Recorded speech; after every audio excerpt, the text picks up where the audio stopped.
Back in the building. We have a great show lined up for you today. I have a great show lined up for you today. We're early, and it's a beautiful thing because I know many of you are at work.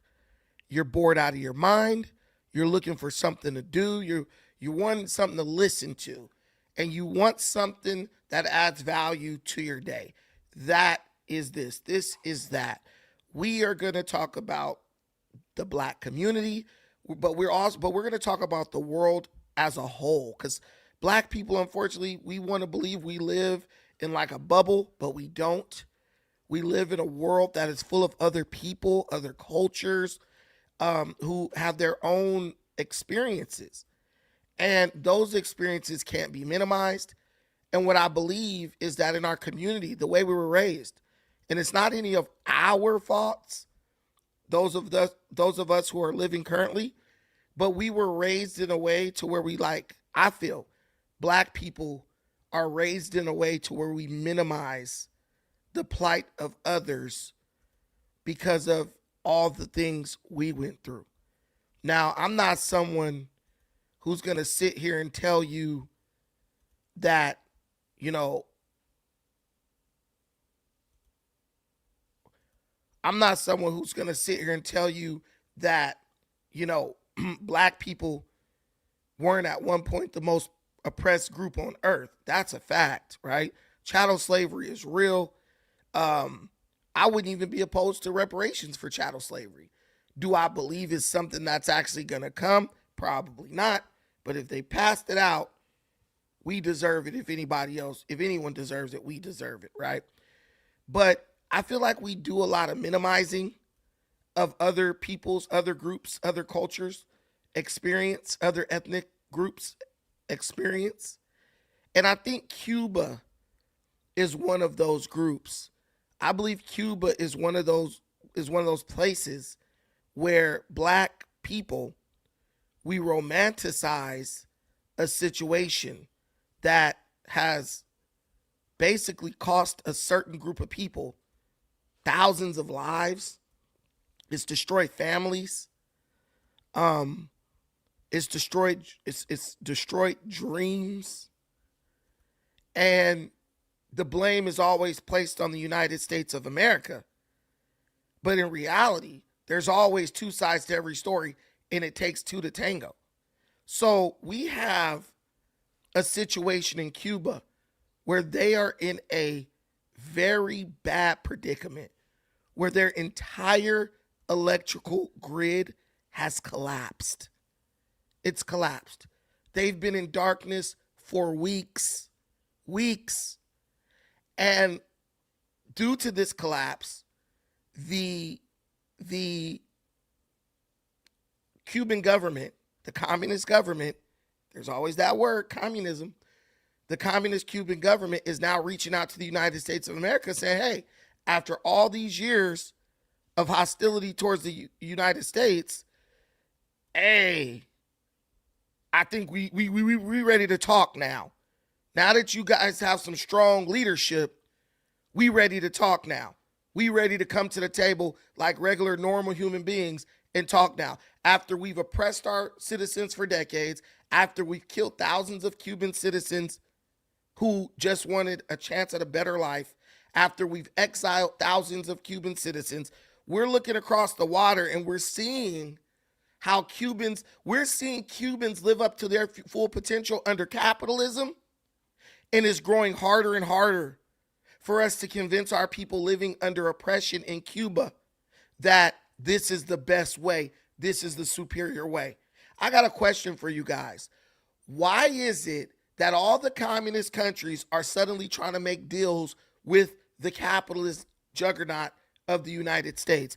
Just 2 days ago, Putin, Russia, the foremost communist society on earth, just offered the United States $12 trillion in trade deals. $12 trillion in trade deals because they want to do business. They want to do business. And Cuba is now coming to the table. And the Cubans are celebrating Donald Trump because he's now, Donald Trump's like, I'm going to take over Cuba. When someone says, I'm going to take over a country, jokingly, and the people start celebrating, I think that's a sign that the people might be living under oppression. I think that when someone says, I'm going to take over a country, and the people of that country start rejoicing, I think that's a sign that they might not be living up to the standard that they would like to be living up to. I don't know. I could be wrong. So now the Cubans are like, yo, Trump's coming. We're next. First, it was the Venezuelans. Let's be real. Let's be honest. I want, as black people, I want us to be able to be honest for each other. We don't have to lie anymore. It's 2026. I know during the 80s and the 90s and the 2000s, I know we had to lie to protect the Democrat Party. I know we were like the Democrat liars. We were like the spokespeople for them. We don't have to do that anymore. It's much like the situation with body cam footage. Black people cheered and fought and demanded body cams on every cop. But there was a downside to that, because as every police officer was forced to wear a body cam, it really started exposing our behavior when it came to interacting with the police, right? So it had kind of a reverse effect. It held them accountable, but it also forced us to be accountable as well. And I think that's a beautiful thing. This is the same thing with this internet, with Beyonce's internet, right? We're now able to see what other people want in real time. We're able to see what people are going through in real time. And I don't believe we can just turn a blind eye to it. Now the information that only the government officials used to have back in the day, we all have access to it because of this beautiful thing called the internet. So the only question that remains is, now that you have an unprecedented access to new information, what will you do with that information? Will you double down on ignorance and willful obtuseness? Or will you be willfully obtuse? Continue to be willfully obtuse? Or will you take the new information that you have and do what your ancestors commissioned you to do? What they trained you to do, which is to take the new information and use the new information to build a life for yourself, or to do what Black Americans have always done and be the moral compass of this nation, right? There was a time when Black America was the moral compass of this nation. When white folks were creating the Klan and Jim Crow and castrating Black folks and hanging them from trees, we were the moral compass. We were the ones who said, bro, you can't do that. Martin Luther King talked about peace and us getting together and unity. And Black people were viewed as a force for peace in this nation. Do you know there was a time in this country where the Black community's crime rate was far lower than the white community's crime rate? Because we knew better. And because we knew better, we did better. But we've allowed them to strip that away from us. We allowed them to take our values from us. Now we either have no values or our sense of values is so low that they're no good. But with this new information, we can change our ways. We can change our ways, right? And we can move forward. Is that what we're going to do? Or are we going to keep being willfully obtuse, keep on clinging on to old tropes, old, outdated information? Which one are we going to do? Because what I'm telling you today and what I hope we accomplish during this live stream, we have to change the way we look at things. We have to unlearn and relearn. Because for years and years and years, we were taught Cuba let Assata Shakur flee there after she got out of jail in America. Okay. And I love Assata. And I love the Weather Underground for getting her out of jail. Right? You can love Assata and love what Cuba has done for a particular Black person, while at the same time understand that they were oppressing and brutalizing their own people. And one group's experience with that regime does not disqualify the other group's experience with that regime. Yes, Cuba helped you. Yes, Cuba helped a Black person, a few Black people, I would say. They did. But they hurt me as a Cuban. They destroyed my family as a Cuban. We have to acknowledge that. And it's a very complicated history, not unlike our own, right? Because we got white folks who strung us up and burnt us alive. But we also got white folks who fought and gave their life to see us get free. We got the rebel army that put on uniforms and picked up guns to keep us in chains. But we also got white folks who put on uniforms and picked up guns to get us out of chains. The history is not as simple as we would like it to be, and that's a beautiful thing. That's what makes us America. That's what makes America great. That's what makes America beautiful. A lot of people ask, when was America ever great? America was great when white folks who didn't even have to got up and gave their life to get black people out of chains. America was great when 187,000 black soldiers with guns took up arms to fight the South and defeat the South. And even though we had endured the hell of slavery, did not immediately turn those guns on every white person in this country and go and start a civil war of our own in this nation, but instead decided to become a part of this nation and fight and contribute in every battle that this nation has ever had, including but not limited to the situation that we're dealing with in Iran. That's when America was great. The fact that someone could do something to you, violate you to the highest level of violation. And you could say, you know what? I'm not going to hold that against your offspring. I'm not going to hold that against your offspring. I'm going to judge them by the content of their characters, not by the actions of their ancestors. 100%. That's what makes America great and beautiful. And what's great, what's even better right now, is we have some leadership in the White House, whether you like the leadership or not. I don't care who you voted for. Everyone's welcome here. But what I like is that we have some leadership that's going to stop kicking these issues down the road and placing them on the backs of our children and future generations. And this leadership is going to do something about it. They're going to do something about it, so we don't have to continue to be burdened in our psyche, be burdened with the drama of these ongoing decades-long situations that have carried over. We've been dealing with this shit since I was a kid, and I'm 40. I'm tired of hearing about this stuff. Even if there's certain things that I don't agree with what Trump is doing, one of the things I do agree with is, damn, finally there's like an end game for this crap, right? And that's the beauty of America. You can have one leader who comes in and he does one thing, and if the next leader comes in and you say, we don't like that, that leader is obligated to change it and reverse course on it. But I'm going to tell you today, right now, I love the fact that this man is doing something, taking action, being a true leader. Being a true leader, not just someone kicking these issues down the road, right?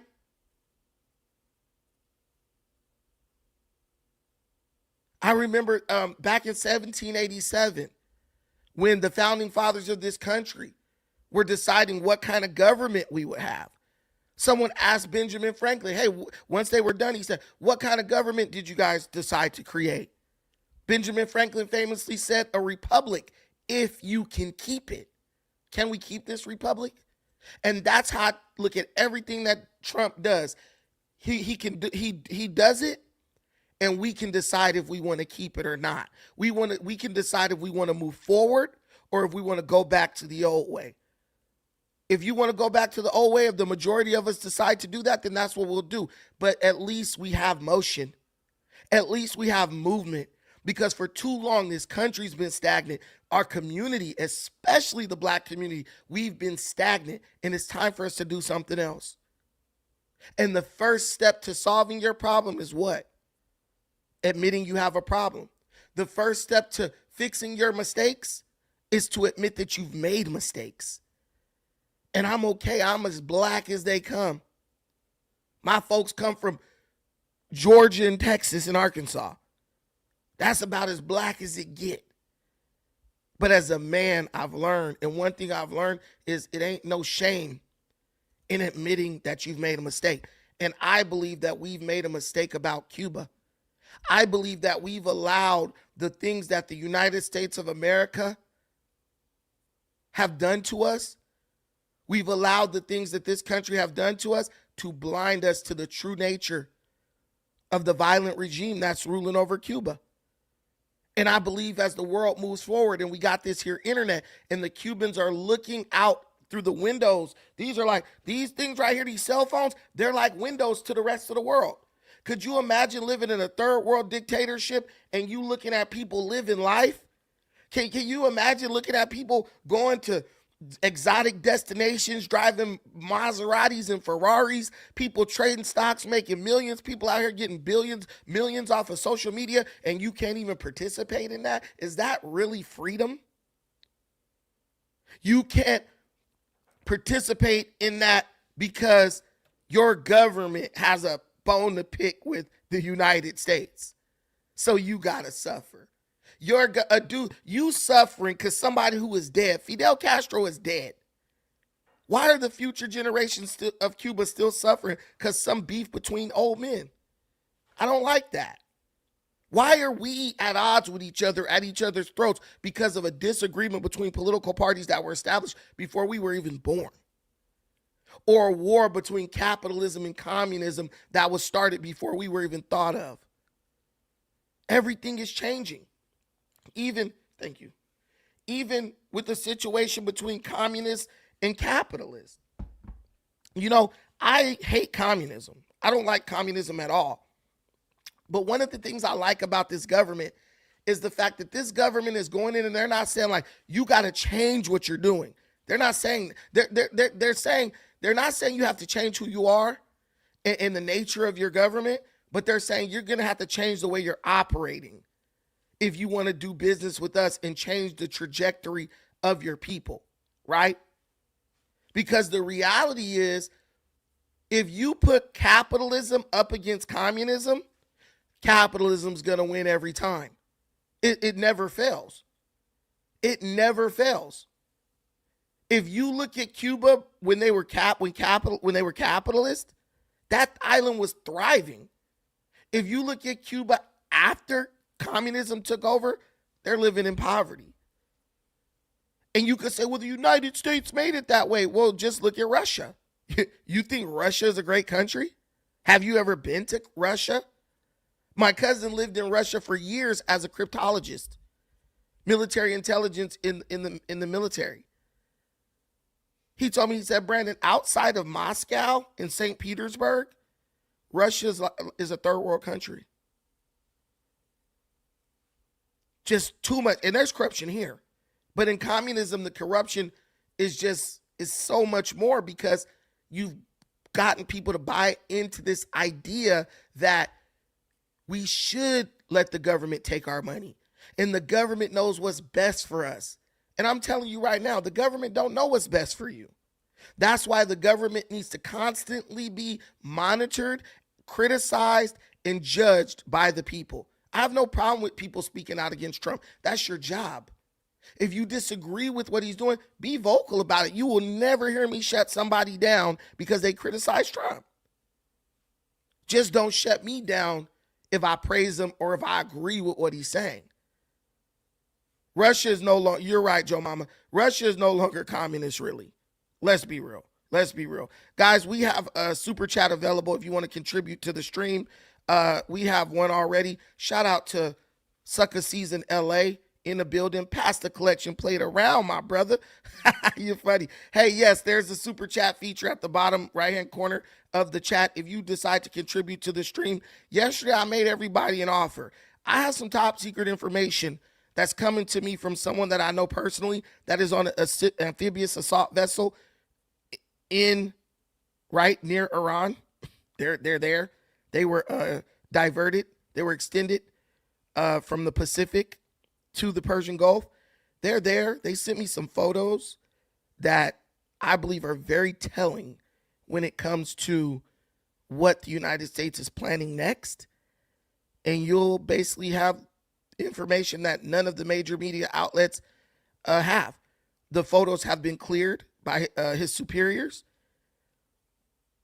but we can't give the name of the vessel.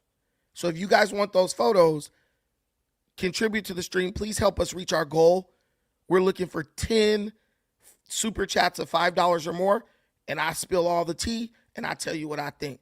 But we'll do that after the Cuba situation. So basically, Cuba's power grid is shut down, totally shut down. And now the Cuban government is reaching out to Donald Trump.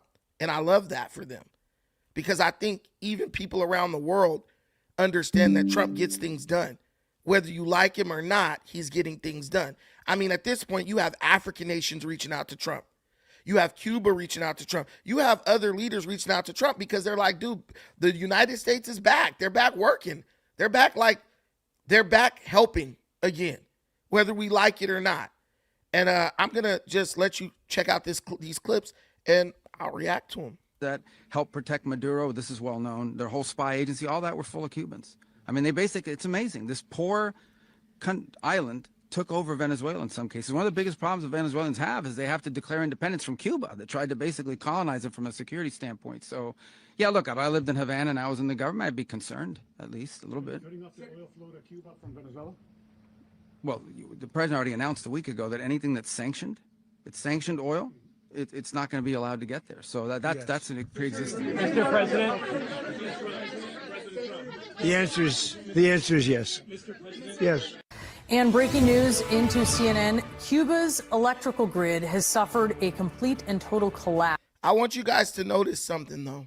I love Marco Rubio. I believe Marco Rubio is one of the people who should run for.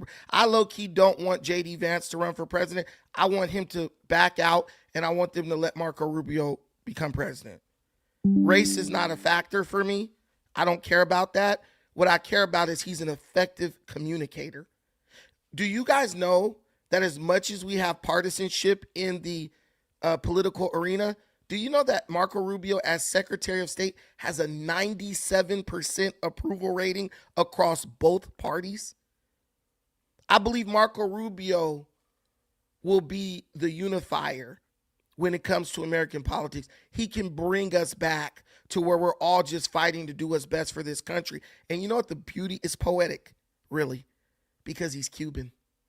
Wouldn't that be crazy if a son of Cuba was the unifier for the United States to get us back on track, get us back together as a nation?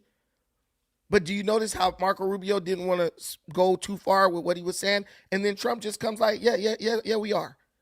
And that's what people love about Trump. He's just straight talk express. He's not going to beat around the bush and try to leave it open-ended so he can switch up. He makes a decision and he sticks to his guns. That's leadership. And if you don't like what he's doing, we could talk about it. This is according to the country's power operator. It's the first nationwide blackout since the U.S. effectively shut off the flow of oil to Cuba. But I think Cuba's seen the end. You know, all my life I've been hearing about the United States and Cuba. When will the United States do it? I do believe I'll be having the honor of taking Cuba. That'd be good. That's a big honor. Taking Cuba. Taking Cuba in some form, yeah. Taking Cuba. I mean, whether I free it, take it, I think I could do anything I want with it. You want to know the truth? They're a very weakened nation right now. They were for a long time. Very violent leaders. Castro was a very violent leader. His brother's a very violent leader. Extremely violent. That's how they governed. They governed with violence. But a lot of people would like to go back. I feel elated. Elated? Fidel Castro killed my... Okay, so Trump is doing this thing where he's talking big, he's talking tough. I can take it, I can do that. Trump is a gaslighter, if there ever was one.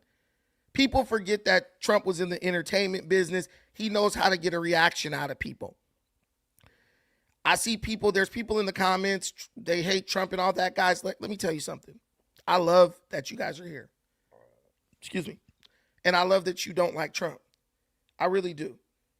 But here's the reality.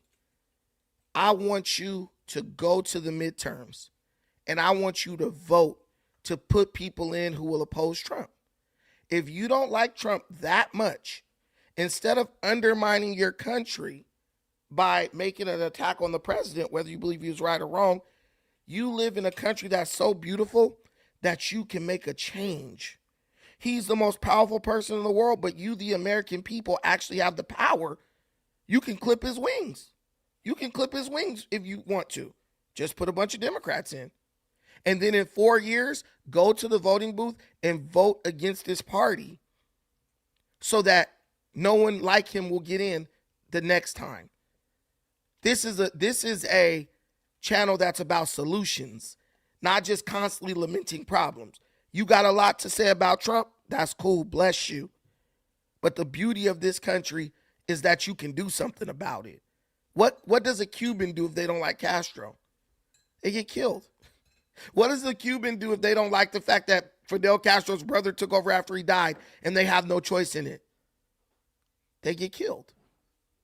That's the beauty, that you can disagree. Do you not think that there was a single Iranian who was sick of freaking the Ayatollah Khamenei? But they couldn't do anything about it. That's why you live in the most beautiful country on earth, because you have a say. And sometimes having a say it means everything. I'm just letting you know. But we got this guy here who's saying like he's happy that Trump is intervening because Fidel Castro killed his father. My grandfather's father, my grandfather's brother tried to kill my grandfather. That type of life, imprisoning people, it's not a way to live. Thank God to Trump. And Trump's policies. We're here in South Florida where members of the Cuban diaspora tell us that they're filled with hope. Hope that for the first time in 67 years, their country might be saved from communism, and a hope that's being fueled by President Trump's most recent remarks. Many of you have come today and they say, I hope you can take care of Cuba. I'll take care of it, okay? That was President Trump over the weekend, giving the strongest indication yet that he may be planning on toppling the Cuban regime. I talked to Marcel Felipe. He's a leader of the exile community here in Miami. He gave me a tour of his museum, the American Museum of the Cuban Diaspora, and he told me that what comes next from the Trump administration could make or break the island of Cuba. This is our Berlin Wall moment. I think there is a lot of hope. There is a lot of hope because it's almost surreal. Hope, but also concerns that are manifesting from within President Trump's own Republican Party. So I see the Cuban people who had to flee the country because they lived under an oppressive regime, right? But then I see them saying that they have hope for the first time in a long time. They're not like pissed off about this. And my question is, do we just sit back and ask ourselves, why are we angrier? Why are we angrier at what Trump is doing than the people who are actually affected by it? That's my only question. We all went to school in America. Great. We love our education system. We learned how to critically think. Why am I angrier than the person who's actually impacted by what's happening?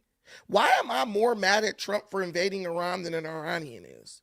Why am I more angry at Trump for sanctioning and embargoing Cuba and now forcing the Cuban government's hand than the Cubans are? I think if we ask ourselves those type of questions, we really can get insight as to our real motivation. Are you really angry because of what's happening? Are you angry because of who's doing it? And the reason why I asked you to do that, I point that out, is because who's doing it is going to change. Trump is an old man. He might make it 3 more years. He's old. He could die. But if he does die, or if, when he terms out, are you ready to keep making changes until things are as close as to the way they should be as we can get them, to leave a better future for our children? That's my question. Concerns about yet another military intervention leading to another potential regime change. So we talked to a top Republican, Carlos Jimenez from the 28th District here in South Florida, and we asked him about the doubts coming from within his own party. I'm not going to talk about the people in my party. I'm going to talk about the people in the other party. There are far more people in the other party that seem to be just okay and fine with oppressive regimes. I guess after Iran, after potentially Cuba, there are dozens of oppressive regimes all over the world. Is the United States responsibility to topple all of them. I mean, The ones that are a direct threat to the United States, yeah, we need to do something about it because I don't want my children or my grandchildren dealing with those regimes. And while, yes, most of the members of the Cuban diaspora here are excited about the potential of a regime change, some remain skeptical of the president's true intentions. Under the Trump administration, Okay, so like, I have friends who like go to Cuba. I have a couple people who actually watch this channel who were recently in Cuba. And hey Ryan, didn't Eric go to Cuba? He went to Cuba. Wasn't he telling us like the #1 food is like top ramen or something like that? Yeah. A friend of ours went to Cuba and he was like, man, he was like, it's a beautiful country. He was like, but the people are so poor that like their main staple food is top ramen. They like get excited if you bring top ramen to them in that country. Who wants to live like that? You mean to tell me you think that people are living like that, but they're on the internet watching people eat steaks? They watch the same food review channels that you watch, right? They watch the same dudes out there going to making steaks and those cooking channels and all that. They watch the same stuff you watch.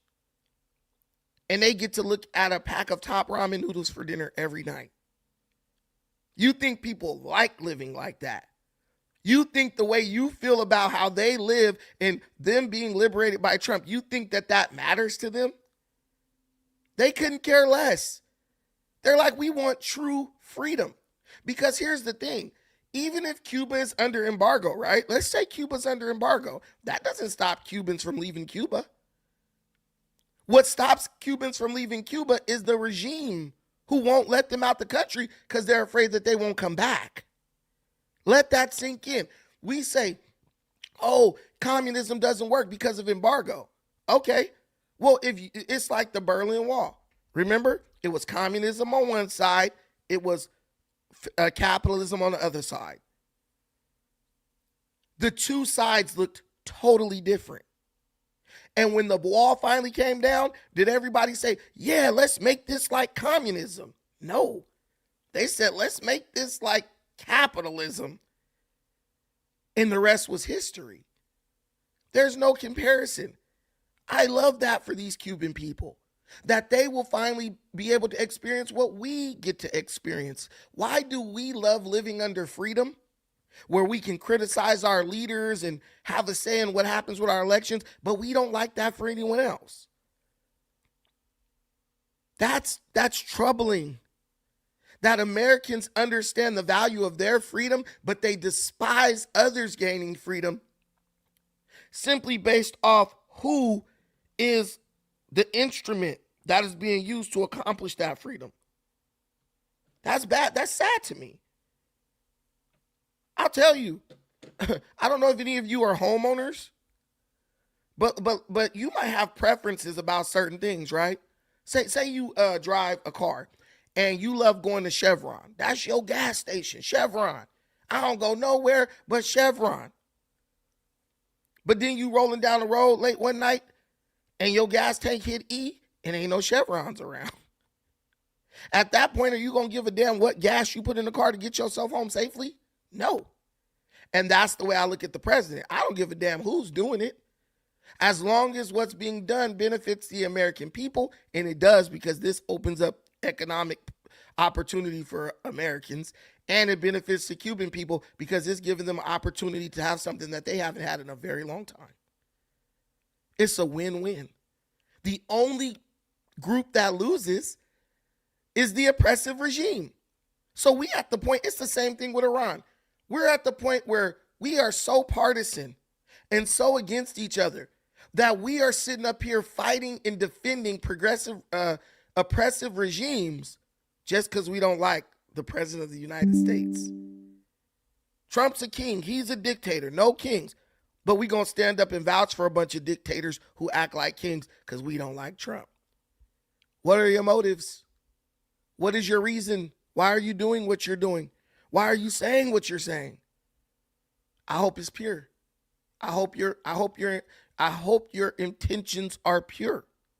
Because if they're not, you know it. I don't know. I can't read your heart. Only God can do that.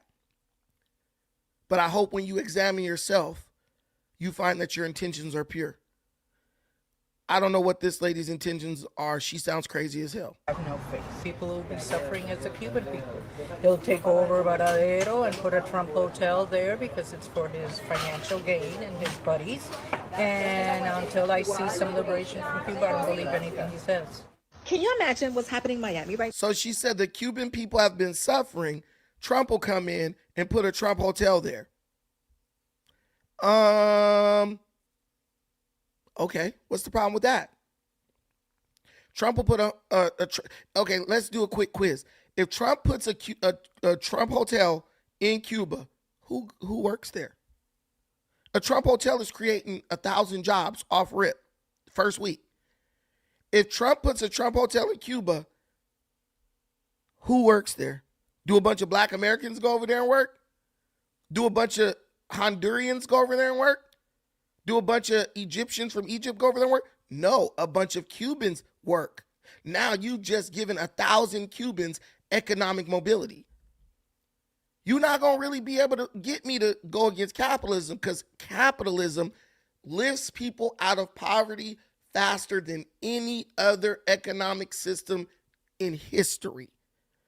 If Trump put a Trump hotel in Cuba, that's 1,000 jobs first week. That's 1,000 Cubans making some money first week. That's 1,000 Cubans who can now start building a life who didn't have that opportunity the week before. Come on now. Now, those Miami Cubans are losing their everlasting mind because they're like, yay, Donald Trump said he's going to take us. And they thought it was a good idea. They were like, that's a great idea. He can take us because we're going to trade one dictatorship for another. He doesn't see what's happening right now. Donald Trump doesn't want you in this country. He wants you to go back to your island. And I don't know what to tell you. You're looking for status like Puerto Rico. Right now, they're working behind the scenes to make Puerto Rico an independent country.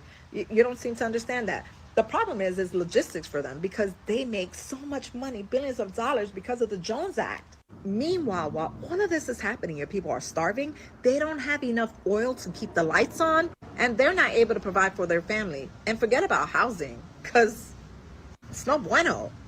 But you guys are jumping up for joy. You know what he's going to do? A big old golf course right there in Cuba. And there's going to be some serious colonization going on if anything was to happen. See what I'm saying?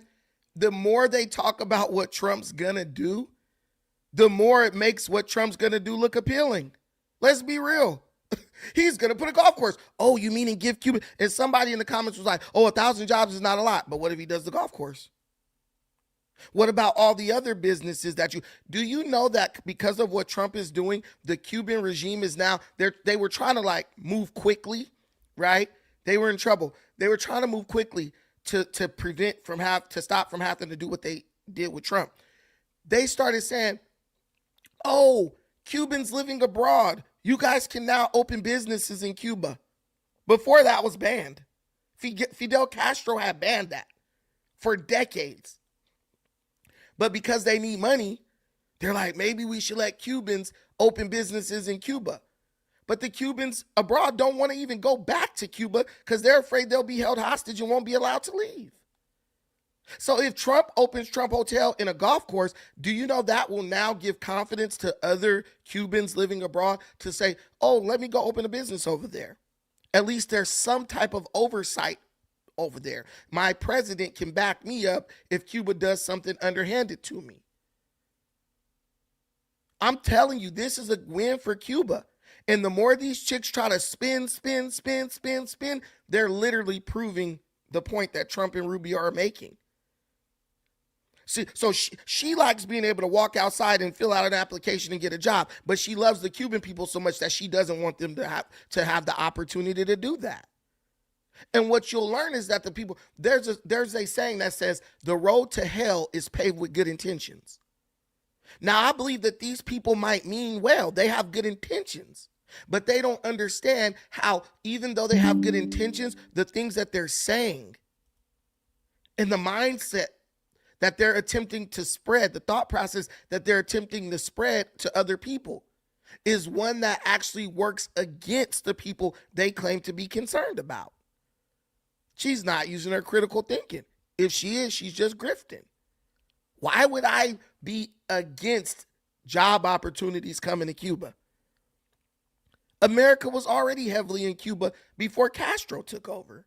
We were making cars over there. The Cuban people didn't seem oppressed then. It wasn't colonization then. They were making money. That was one of the wealthiest islands in that area. Now they're just freaking, now they're just like poor. Imagine being one of those guys who's like dad worked at a car making factory, making bank. And then like the next week, Fidel Castro takes over and now you're living in abject poverty. It's absolutely diabolical. It's absolutely diabolical. But let's listen to what this chick says. You guys are ridiculous. We're not ridiculous. Okay, now You're that ridiculous. I got that out of my system, the other part is that he said he can do whatever he wants with Cuba. He jokingly goes, Cuba, and then proceeds to tell the reporter who asked, what's the plan? He goes, so she acknowledges that it was jokingly.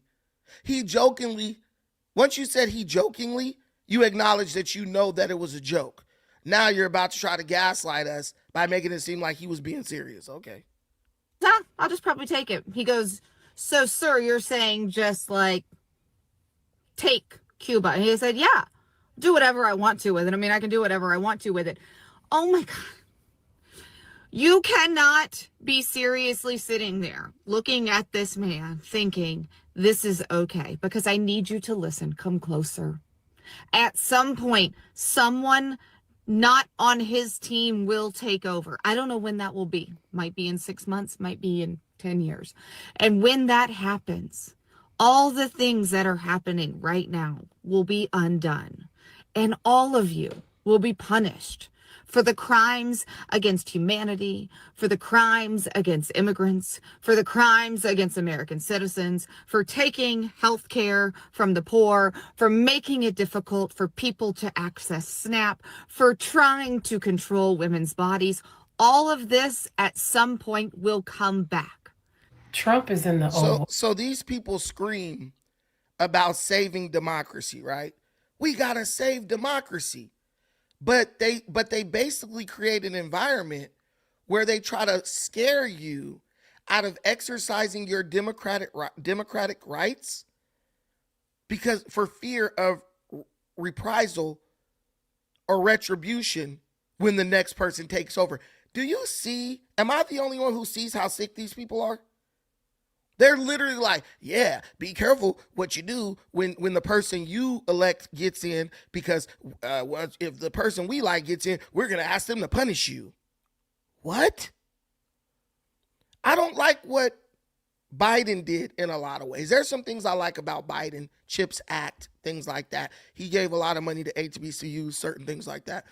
But I don't want people to go hurt people because Biden basically mandated the COVID vaccine, and you know, a lot of people felt like that shouldn't be something, right? And I'm not saying he mandated it, but he just encouraged everybody to do it, but he made it seem like it's something you had to do, right? I don't want Democrats who voted for Biden to be punished for that. That's not America. And what you'll realize once you critically think about this stuff is that these people are trying to turn America into like some mutated version of America that only exists in their mind. See, I feel like a lot of these people are just evil people. Like, I want to hurt conservatives because I want to weaponize the justice system against other Americans because I don't agree with what they think. What? Everything they say Trump's going to do. Oh, he's on a revenge. Remember when they were saying that Trump was just, nothing would get done because all Trump was going to do is go on a revenge tour? Do you notice those same people are like, why isn't Trump going on a revenge tour? And they're also like, yeah, soon as Trump's out of office, we're going to go on a revenge tour. I mean, think about it. Think about it. They condemned Trump, said he shouldn't be reelected because all he's going to do is seek revenge and retribution for the people who wronged him. One, they realized he was wronged. And they said the whole 4 years of his presidency would be defined by his getting revenge on people. Trump hasn't sought revenge on anyone. He's getting things done. I feel like he's trying to get this done because he knows, like, when the career politicians, you know, the legacy Democrats and Republicans, when they take over, he knows that it's going to go back to like stagnation. So Trump is trying to like set things in motion and get things like set in stone before he's gone. So at least we have some type of lasting progress, right? But these people who railed against Trump, saying he's going to go on a revenge tour, they are now telling you, well, if our party, the party we support, takes back power, we're going to go on a revenge tour. We're making a list. We're taking down names, and everybody who supported Trump, we're going to come get them. It's wrong to do that. That's not American. Office today on Monday, March 16th, saying that he can very well take Cuba. It will be his honor to take over Cuba, and that he can very well do what he wants with Cuba. Today it was known on Monday, March 16th, that Cuba's electrical grid totally collapsed. And this is due to the United States sanctions limiting their oil supply to keep their power plants running. And he's in the Oval Office stating that he can do what he wants with Cuba. This is not normal. Nothing this man does is normal. Yeah, because normal is bad. Normal hasn't been working. Kicking the can down the road while we foot the bill hasn't been working. America's been footing the bill for this crap for decades. It's time to draw a line in the sand with NATO and all these other people who have been bilking us and say, look, you're either with us or you're against us, but this is what we're doing. No nation can survive without progress. And the Democrats and Republicans have been keeping us in this like state of like living death, where we sit down and watch our nation wither away from underneath us like the UK. Do you want to go live in the UK? Overrun by legal immigrants because you need them to come in to keep your economy going? Or would you like your country to use its economic might to secure the future for your children so they can have something more than you had? It's so funny how we enjoyed America so much the way it was. But now we're trying to destroy America before our children could enjoy it. I'm sorry, you're not going to sell me on this crap. How come we haven't seen the impeachment come about yet? Nothing this man does is normal. It's not normal behavior at all. They'll never go into specifics. Nothing this man does is normal. Okay, tell us what he's doing that's abnormal. They'll never go into specifics because they don't have any specifics to go into. And what's beautiful about the internet, right, is that you can have people from these countries talk to these people about how bad it really is, and they'll be like, you don't know what you're talking about. So we know that these people are not operating in like, they're not what they're saying and the conversations that they're having are not in good faith. Because if someone who lived in that country and ran away from that country comes to me and says, no, bro, you don't understand. This is the way it was in this country. I'm not going to discredit what they're saying when I know nothing. I know that everything I know is just what I'm hearing on TikTok, but this is exactly what people are doing. And it's very ignorant to do that. And it shows that you really don't care about the people and their lived experience.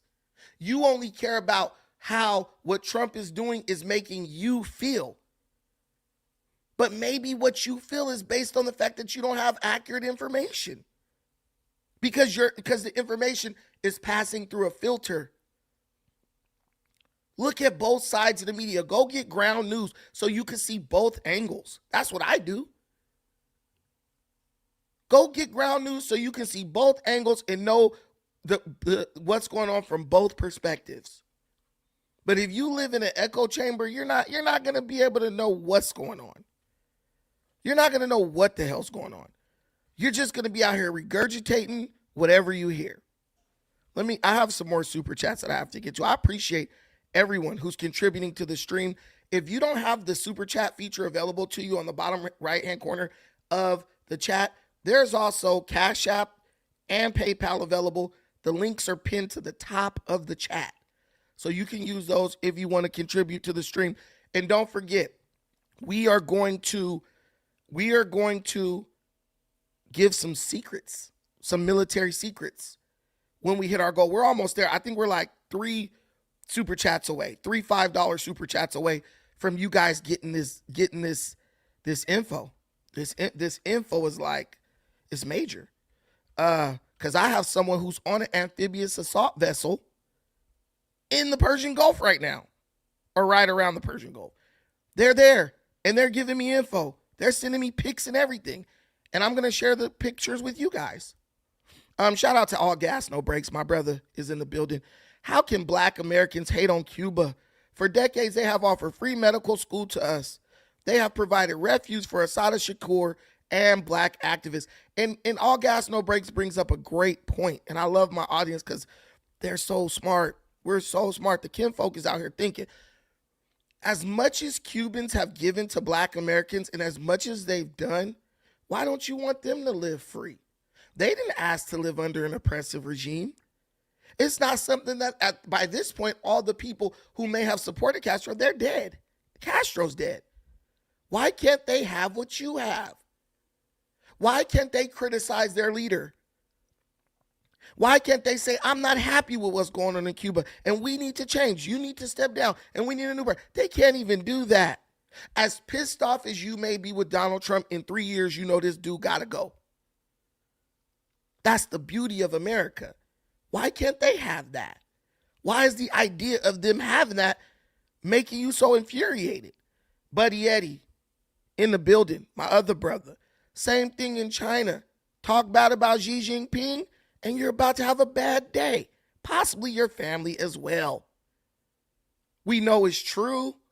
We know we wouldn't want to live in that situation, but it's good enough for them because Trump hurt our feelings. I don't want anybody to live under oppression. I don't want anybody. I want everyone in the world to have the same opportunities that I have. I have a child, right? I have a baby.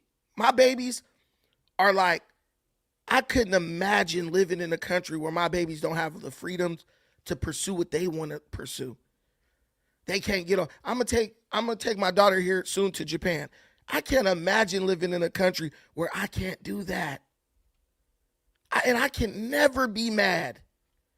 I can never be mad at someone else getting freedom. You know, we come off them ships. That's what you guys have to understand. As Black Americans, we are people who descend from slaves. And I'm not going to do no victimhood, nothing. But what I'm going to tell you is that there's something in us that is against oppression. And there's something else that's in us that is against people who try to prevent other people from realizing freedom, from fighting for freedom, from oppressive regimes. There were white people in America, white blacks who were in slavery, and they were like, yeah, don't free the slaves because it's going to hurt the white slave owners and the black ones. Don't free the slaves because it's going to hurt white slave owners. There were also people who were like, well, you can't free the slaves because they won't even know what to do. They're going to be out here lost, suffering. The massa know what's best for them. That's exactly the spirit in which these people who oppose liberating the Cuban people and liberating the Iranian people operate in. Don't free the people because that will hurt the violent, oppressive regime. Don't free the people because they ain't used to having freedom and they won't know what to do with it. When I hear this mess, I be thinking about slavery. And just thinking about like where we would be if those people's sentiments had ruled the day. Damn that. Damn that. Go read your constitution and apply it to Cuba.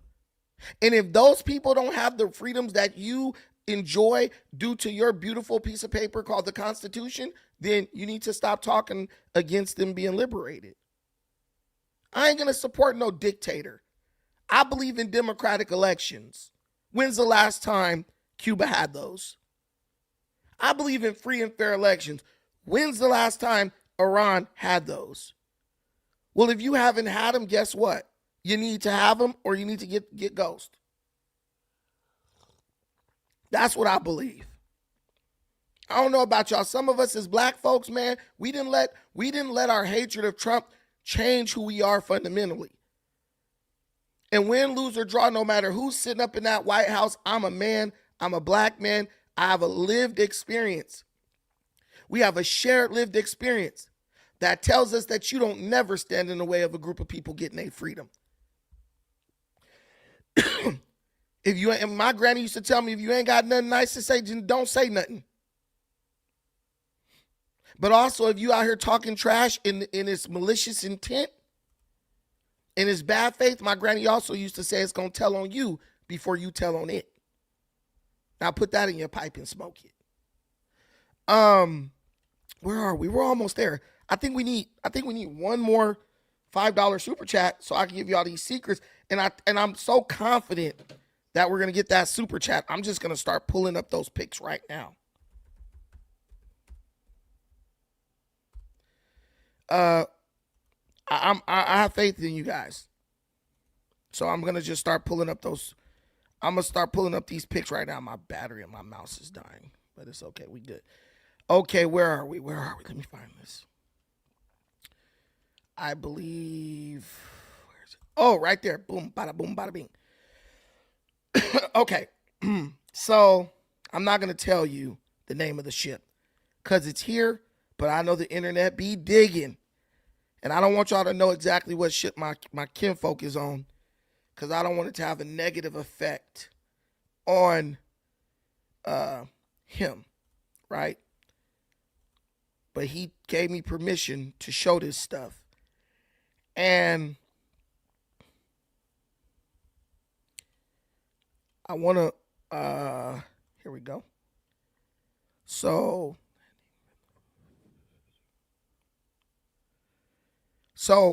I got one secret here. Oh, shoot. Sorry. I got one. So he had hit me a while back. The new Ayatollah, he was, in fact, in a coma. But he does not know if he died or lived. Hasn't been confirmed yet. But they're thinking he's dead, right? So as far as like our people over there right now, they believe he's dead. But they can't officially announce it because obviously they haven't found a body. So that's one thing, in case you were wondering about that. So now, this is from a LPD, right? This is a type of amphibious assault vessel. And this is a picture, and let me pull this up for you guys. This is a picture, what I'm about to show you is a picture of, they're like landing. They're launching landing vessels. This is from inside. Anyone who's been in the military, you'll know that this is from inside of an LPD. Anyone who's been in the Marines or the Navy, you'll know that this is from the inside of an LPD. This is an amphibious assault vessel.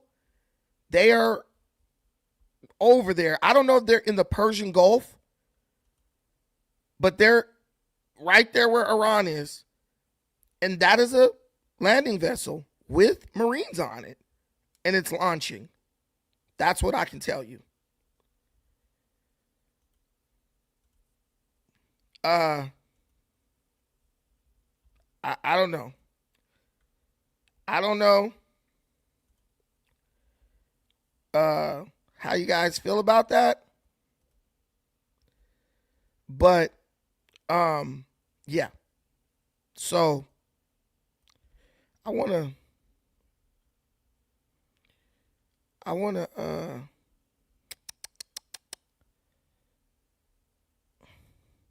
hold on.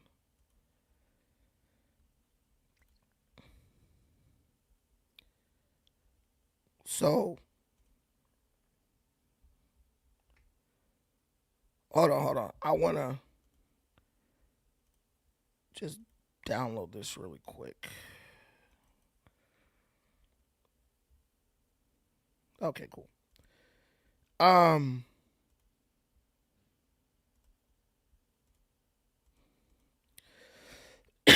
Excuse me. Okay, so I have this image here. There we go. All right. So that's from inside of a LPD. And I don't know if you guys know what that is. I'm sure there's some military people in here. And so LPD is a landing platform dock. And the best I could explain it is, if you've ever saw the movie Saving Private Ryan, when they were storming the beaches of Normandy, if you notice when they were coming up to the shore, they were coming up on these like little, they look like little boats. Those were landing vessels. Remember when they were coming up on the beach and they were just getting lit up by the Germans? Well, LPD is the boat that carries those little landing vessels. And they open up the door, it lets in water, and they release, they basically poop out these little landing vessels. And then when those landing vessels drive up to the beach, and then the Marines come off out of those vessels, and they storm the beach and start wrecking shit. So what we know for a fact right now is there's some Marines on that landing vessel, and they're being sent out of the pooper. They're being sent down the chute. I don't know where they're going. They could just be training. I don't know. But we know Marines are on landing vessels being sent out of amphibious assault ships. And then there's another one called an LPH, which is similar. That is a landing platform for a helicopter, for like aircraft, right? So they've deployed all these LPDs and LPHs over there. But we're not done because I have more picks. Hold on. Let's be patient. This thing has to load. Okay. So what you see is this thing starting to come out. And this one is beautiful. This is a really pretty one. Hold on, let me see. This is a good one. Cause it's taken from like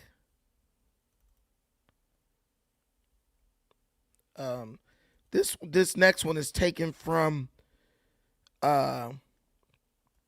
another angle.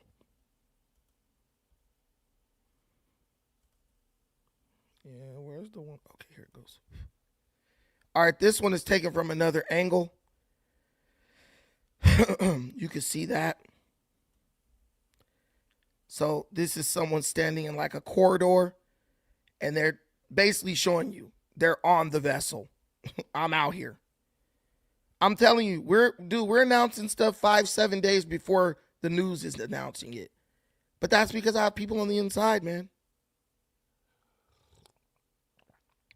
I can't even put a thought together. Thank you, Justin. I appreciate you. God bless you. Yeah. So they're inside of a corridor, and so you see that this person is actually there, right?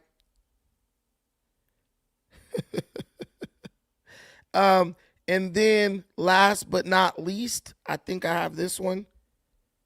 And I mean, guys, go find a news station. Go find a news station that has these photos. I challenge you. Go find a news station that has these photos. You won't. You won't. So I feel like I'm a lot better off than a lot of people who are just getting their information from like CNN and stuff. Because I have two people actually who are on board. They're there. They're there. So this shows the vessel actually being sent out. So it's out. It's not like, oh, they were in there doing maintenance or something. No, it's out. This is great stuff. This is beautiful stuff. I love this. But so we now have to speculate as to whether this means that Trump is sending troops if he's putting boots on the ground in Iran. Oh my God, here comes the AI claims. That's why I like that we took the one from the corridor. I don't think AI is going to get those details down to a side. I don't think AI has enough information about the inside of a LPD. Right? Everything that's been invented after the 50s is alien technology. Ah! Okay. So there goes the information. And I'm happy to share it with you. We could always talk about Africa, but I'm happy to share that with you. And, it's a beautiful thing. But we have exhausted, I believe, that topic with, as far as Rubio and Trump and them boys. God bless Cuba. I hope their people get some sense of freedom. I hope they get, are able to put together a government that does what they want their government to do, not an oppressive regime that basically holds them hostage. But we have more things to talk about because I promised myself I was going to stay for an hour and a half. And there's some other things that I want to cover here. And let me pull this up. Thank you guys for being patient with me because I'm a little bit under the weather, but I had to get this done. So, hold on, let me see.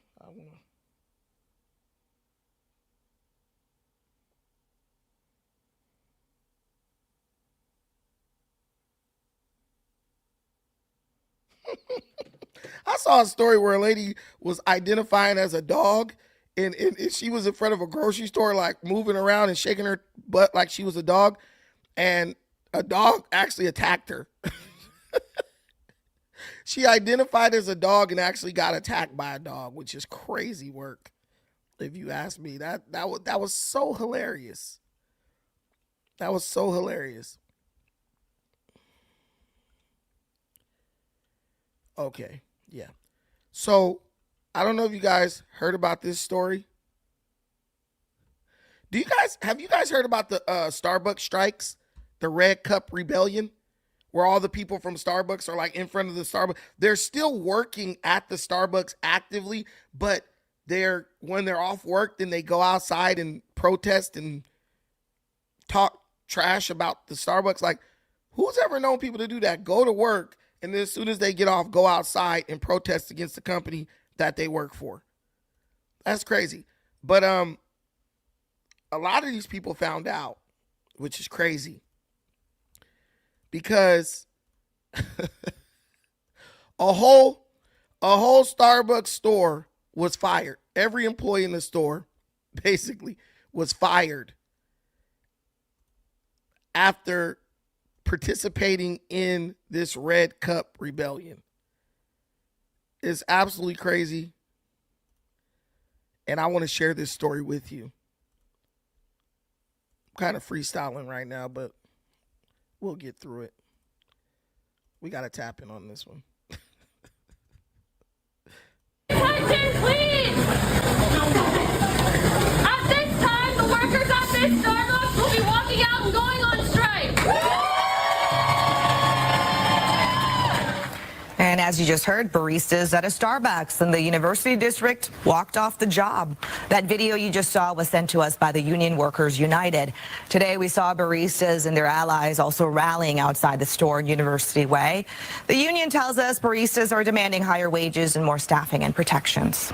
I think it's important to show the shareholders that we make their profits and that our movement will continue. The rally happening on the eve of the company's annual shareholder meeting. The coffee chain has been struggling with a decline in sales that has lasted for the past year. We reached out to Starbucks for comment about the latest rally. They responding saying, quote, "It is disappointing to see Workers United disrupt our stores and undermine the ongoing mediation process for single store contracts. Since last April, Starbucks and Workers United have made significant progress through respectful dialogue and have reached a number of important agreements." So y'all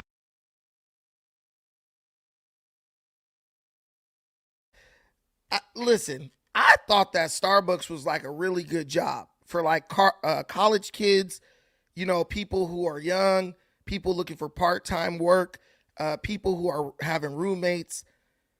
They can make a little bit of money. They make really good money on tips from what I hear when I ask people who work at Starbucks.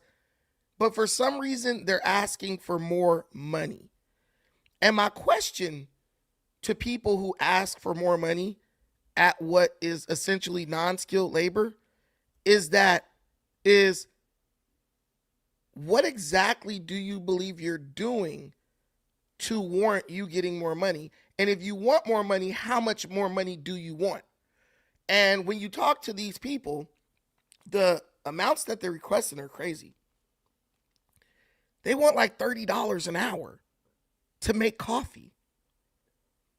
And while I'm not against that, I'm just like, that can only result in a few things happening. One, the price of a cup of coffee is going to go higher. And Starbucks coffee is already hella expensive. Or people are going to have to get laid off. So you getting a raise could potentially put your buddy out of a job, right?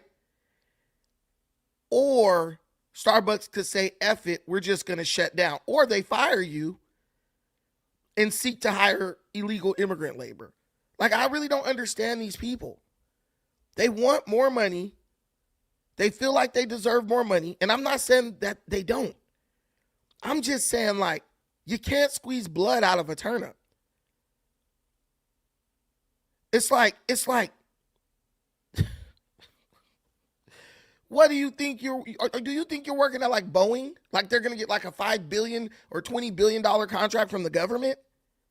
You're making coffee and other coffee related items. You're putting cheese danishes in a toaster oven and you want $30 an hour. You want to get paid more than a nurse or a first responder to mix up coffee drinks. And it never occurs to these people like, well, if I don't like what I'm making, maybe I should go get a better job. Or maybe I should go get a part-time job. They're like, no, we want Target to pay us more than what we're actually worth and basically bankrupt this store so that we can get the money. And then here's the thing I learned about demanding more pay. As a person who worked in retail, and I never worked in a restaurant or fast food, but I worked in grocery stores, worked in marketing for grocery companies. Usually when you work shift work, like where you literally trade your time for money, when they give you a raise, if you force a raise on them, they'll raise your pay and then they just cut your hours. They just say, okay, you're making $30 an hour now, but you're only working 15 hours a week. And you're basically going to average out at about the same thing you were making. Also, these people don't even pay attention to taxes. Because if you live in a liberal state like California, like I live, you can get $5 more. You can even get $10 more. And the way they're going to whoop your feet with these taxes, you probably going to end up making about the same amount of money. I'm just being real. I don't think these people really think it through, because I don't know if you guys know this, but like single people with no family, unmarried people who I would say represent most of the people working at Starbucks, they actually are in the highest tax bracket. So they get taxed more than, say, someone with a family. I don't really understand. I feel like this is much like the FBA movement, where it's not really thought out. Because these people are like, we want more money, but it's like, did the sales go up? Every store has like a forecast, an average amount of money that they make every week. I know when I worked at a grocery store, we had a forecast. We make about this much money a week. And everything we would do would be planned out and based on us making at minimum this amount and at maximum this amount. It's called a forecast. In order for anyone to really get a raise in a situation like that, there would have to be an increase in revenue for that store. If there's no increase in revenue for that store, how can we give you a bigger piece of a pie that ain't getting no bigger? I just don't think that these people are thinking like logically with this stuff. They're just like, we heard this on YouTube that we should all demand more raises, and they raised the people's pay in LA, and so now they should raise my pay in Stony Brook, New York. The little tiny population town, and they want the same pay as somebody working at Starbucks in Manhattan. Started on Friday. Now, union workers are saying that the contract negotiations have been lacking any progress when it comes to negotiating with Starbucks. Then you have Starbucks saying that the union's asks for them, their demands are just not sustainable. You can even see the handful of workers that are striking this morning here. That is the roastery on Seattle's Capitol Hill neighborhood. Now, according to the Starbucks company, Workers United proposals call for an immediate increase in the minimum wage of hourly partners by 64% and by 77% over the life of a 3-year contract. According to the union, the strikes will end if Starbucks honors a commitment that it made in February to work with its union workers on collective bargaining agreements. The company says it is focused on making the employee experience better while offering a competitive average pay of $18 per hour with benefits. Starbucks says that baristas working at least 20 hours a week can make an average of $30 per hour. Now, over the course of 2024, Starbucks Workers United baristas. Right. So what Starbucks is saying, they're demanding this $18 raise, right? But what Starbucks is countering with is this. If they work 20 hours a week, they're making on average $30 an hour, because that's factoring in their tips, right? If you're at Starbucks, you're putting in 20 hours. For the 20 hours that you're putting in, you're getting at least $30 an hour. But see, $30 an hour is not amazing if you're only working 20 hours a week, right? And that's where the dilemma comes in. But the problem is, and I like unions, I'm not anti-union, but I believe that the unions have begun to operate in a predatory way. As opposed to working to protect workers' rights, I believe the unions have become predacious when it concerning companies. Now, to me, it's more like they're adversarial with the company, because they don't really care about whether the company lives or dies. They just care about getting their cut.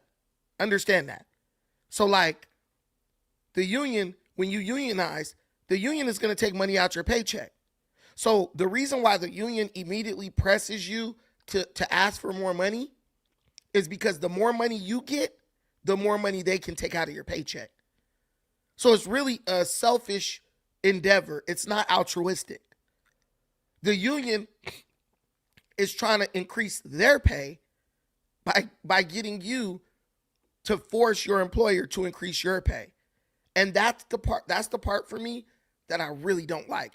And one of the things I would support is to cap union dues at a certain amount. I would support a law to cap union dues at a certain amount. Not have it where the union's like, oh yeah, you make $30 an hour now? Okay, now we're gonna take out $15 a month or a week. No, dude. You get your $5, $7, do your job as a union representative or whatever. And if you ask most people who worked for a union, the unions are like, they're getting weaker. They're not really even protecting people anymore when people are fired unjustly. A lot of the unions are in cahoots with the corporations. A lot of the union reps are hanging out with the management and upper management of these corporations in their spare time. But these unions, I believe, are pitting workers against companies, and I don't think that is going to work out in the favor of the workers. At the end of the day, no one can tell you who you can hire and can't hire at your business in America. And at the end of the day, a company doesn't have a reason. They don't have to have a reason to fire you. It's called a layoff. Hey, man, sales are down. We got to let you go. That's all they need to say. But a lot of people just don't understand that. I don't think the workers at Starbucks are in as powerful of a position as they think. And that's what happened in this situation. Does say that it has powered a, quote, winning streak of organizing that has led baristas at more than 100 stores to join the union.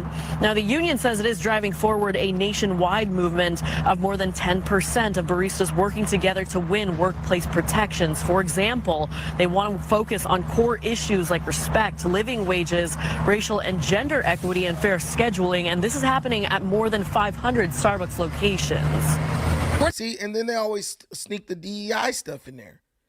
Dude, you're talking about getting paid more money. What the hell does racial and gender equity have to do with that? And I think it hurts their position because it begins to be more like activism than actually a bargaining, a bargaining agreement, right? Are you really like hurt because you need more pay? Or are you trying to prove some type of point, some political point, by just going against the company that you work for? All that gender this and gender, that stuff has no place in the workplace. None at all. None at all. And when you bring that into negotiations about pay, no one's going to take you serious. And it shows. It's starting to show.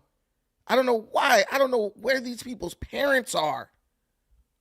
Right?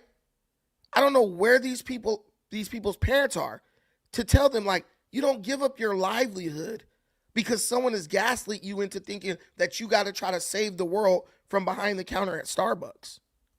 It's ridiculous. We're not out here just fighting for ourselves. We're fighting for baristas nationwide, and we're fighting for low-paid work to no longer be considered low-paid work. We want to be able to live and be in the cities that we work in. Several months later. Starbucks Reserve stores in Seattle's Capitol Hill and Soto neighborhoods are now closed. The company confirming this morning the two are closing as part of 180 stores being shut down as the company restructures. The Capitol Hill Reserve Roastery unionized in 2022, and they have been demanding more staffing, on-the-job protections, and pay. The company says this did not have to do with the store employees' decision to unionize, saying the reason was, quote, "We don't see a path to financial performance." Seattle Times business reporter Megan Ululani Boyanton joining us live now. Thanks for being here, Megan. Thank you so much for having me, Sabira. So, Megan, what else is Starbucks saying about what led to these closures? Sure. So this is part of a $1 billion corporate restructuring plan that's happening under the newest CEO, Brian Niccol.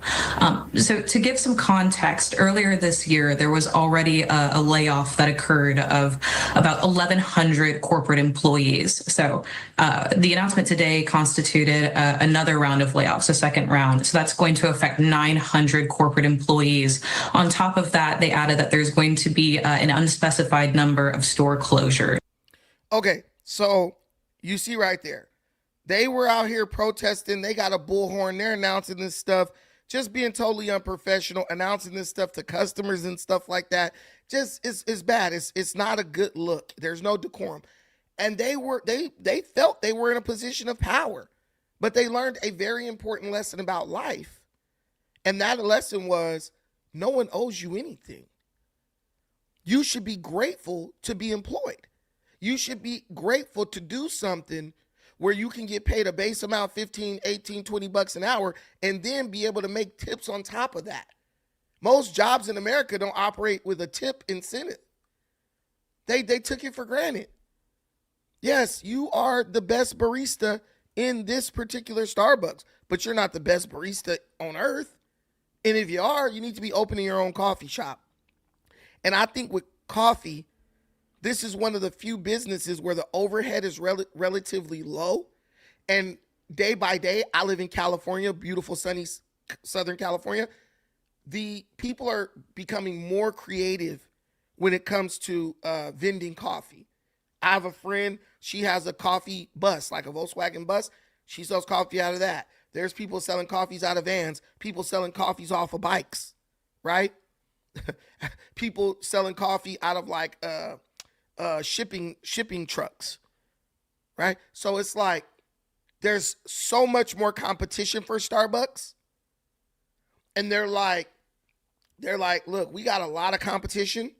We're struggling to even keep these stores open. And a lot of companies and just owners, they keep stores open because they're thinking about the workers. They're thinking about how many workers will be put out of a job if the store closes. But once the workers take an adversarial position against you, they killed all incentive for you to continue to keep the store open. And that's what happened. This becomes a problem. And if you let the problem fester, then it becomes lawsuits, litigation, all this stuff. And they said it's more cost effective for us to just shut down the store, because the CEO ain't looking at just your store. The CEO ain't just looking at these 10 or 20 or 100 stores in your area. He's looking at every Starbucks around the world and thinking, what's best? What's in the best interest of all those other Starbucks and all those other employees? If he gets bogged down in a lawsuit with you, that could force him to close even more stores, which will put more people out of business. And they don't want that. They do not want that. So, go proceed at your own risk. Proceed at your own risk. But ultimately, if you want more money, I believe the best thing to do is try to go get hired at another coffee shop as a manager or something, and then try to negotiate pay. Or how about this? How about you work on your customer service skills? Give your customer a better experience, which will make them want to tip you. I am a coffee drinker. I'm currently drinking some homebrew right now out of one of my favorite cups. Greetings from my desk, right? And I normally buy my coffee, but I occasionally drink from home when I don't have time. But I go to different coffee shops around my city. There's tons. There's Coffee Drunk, Rose Park, the library. I mean, shoot, there's so many. Cafe Cabinet, Creme de la Crepe. There's just a Birdcage Coffee, Hair J Coffee. There's tons of coffee shops around my neighborhood. Vinto y Agua Coffee, the Coffee Cup Cafe. There's millions in California. But guess what? What I give as a tip at each coffee shop changes, right? It changes because the level of customer service. Because the level of customer service changes based on which coffee shop you go to and based on which barista you interact with. So yeah, me personally, if I worked at a coffee shop, I would be working on having the best customer service to where everybody just wants to give me like a $5 tip. And I bet you, if you put as much energy into improving your customer service as you're putting into like making threats to the company, going on strike, trying to make embarrassing, grandiose gestures to like rally the customer base to your side, I bet you will find yourself making more money. What's up with you guys? You guys got beef with me or what? Hey, you guys can come up here. I'll put the link in the comments right there. Come on. You can click that link and it brings you up. If you got questions for me, just put them in the form of a super chat or just come up. I would rather you do that than who you arguing with? Who are you arguing with? But what you'll find out is a lot of people have a lot to say in the comments, but they can't like articulate that stuff when in real time when put on the spot. It just be like that. I don't know why. But yeah, so the Starbucks situation is quickly rapidly spiraling out of control. I wish all those workers the best. All I will say is do not let these unions use you. They will not be there for you even. What's up, Mike? Yes, sir. How you doing? Yes, sir, Michael. I'm good today. How are you? I'm doing great. I just had a question. And this is not a personal thing. I respect everybody's choices, but now, I'm just looking for MAGA to stand on business, and their support of the president and, making America great. But I don't see the energy in MAGA as far as volunteering for the front lines on the mountains of Iran. I think it would be, kind of, I don't know, as a man, if I was MAGA, I don't know if I can sit back and see the Dems and others be drafted and, and take my rightful place if I was MAGA. I think they should be right there on the front lines, fight, as they say, fight, to make America great and support the president. What do you think? Yeah, how old are you?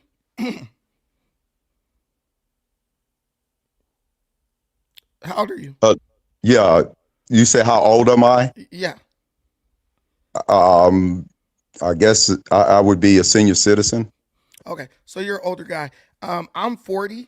I think there's like an age limit for joining the military. When I was younger, I did try to join the military, but the recruiter told me I have like what's called flat feet, and I most likely wouldn't get in. My grandfather served in the Navy, and my father didn't serve. But I think when we get to this age, and I think this is true in even our community, we are more like a monetary support system, right? Once you get to the point where you can make some money, I think your role is now to help with the bankrolling of things. I donate to supportourtroops.org. I donate to a couple of different militaries around the world who support America. And I feel like in that way, I'm doing my part. And I also, support legislation that helps the veterans when they come back. Everyone has a role, and the people who are most effective in that role are the people who should be occupying that role. So am I more combat effective than some spry 18 or 19-year-old who has all the energy in the world, doesn't have a family to think about, and is ready, full of piss and vinegar and ready to go put belt to ass? No. So why would I take the place of that person, which would ultimately make our army less effective? I think when you grow up, right, when you're like not 12 years old anymore, you start thinking in a more mature way, right?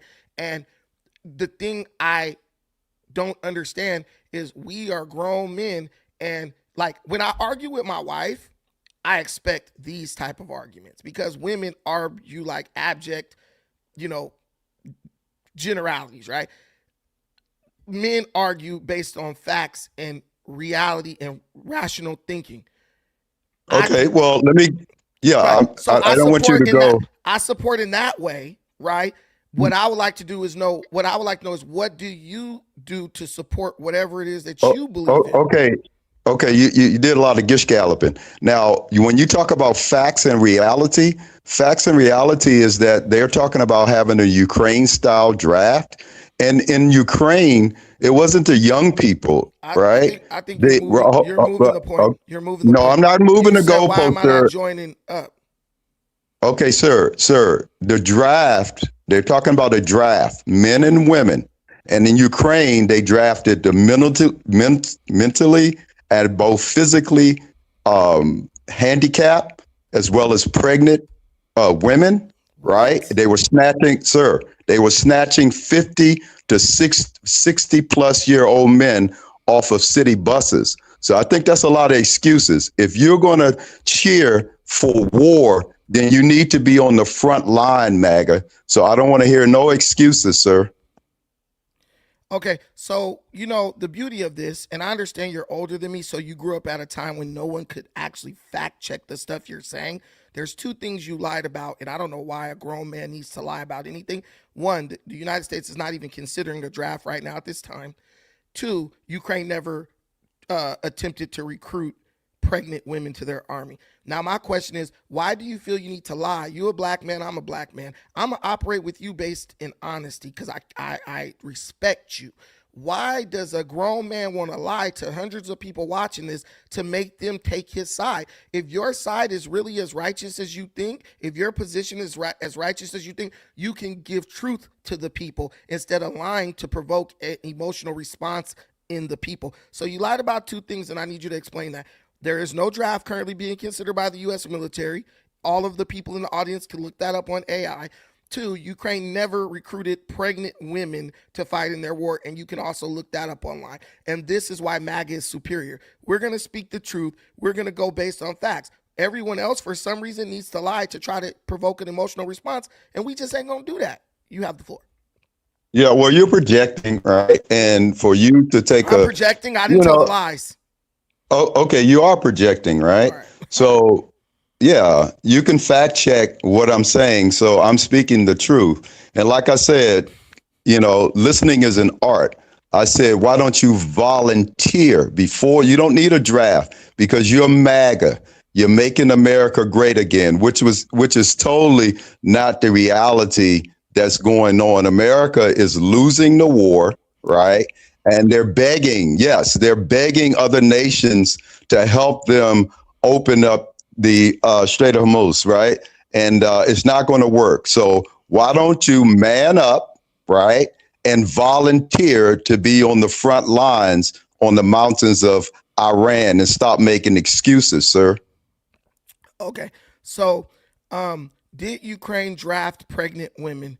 Based on available reports, Ukraine has not implemented a policy to forcibly draft pregnant women into the military. While Ukrainian women, including those with medical training, are required to register for military service, pregnant women and mothers are generally excluded from mobilization and have the right to discharge. So even if they're in the military and get pregnant, they have the right to discharge. But if they're pregnant, they're not even considered for military service. That's the first lie. Second lie is the military, United States military, considering a draft? No, the United States is not actively considering a military draft, and there's no active legislation to reinstate one. The U.S. has operated within an all-volunteer military force since 1973. While registration with the selective service system remains mandatory for men aged 18 through 25, this is merely a contingency plan. So those are two lies that you told, but I'll forgive that. Christ told us we have to forgive, and I forgive you. Okay, My question is your motives. My question is your motives. Sir, I don't even know why you brought up Christ. I mean, I'll just forgive you because, we all grew up in the church. So that's one of the things I took right. away You from grew it. up. Okay, you grew up, right? But we also grew up to not lie. We also grew up to not lie. Okay, well, you grew up in the church, right? Mm-hmm. So what does that mean, sir? You grew up in a cult. Okay, that's so fine. What does that mean? What does that mean? That means most black people grew up in a cult because most black people grew up in the church. Okay, most black people grew up in the church. What does that mean, sir? That means that even though we grew up in a cult, there were some things that was beneficial to us, like not lying. Okay, so if I'm lying, right? You lied. I did not lie, sir. What did I lie about? You said Ukraine was recruiting pregnant women. I said Ukraine was recruiting pregnant women. Exactly Pregnant women, yeah.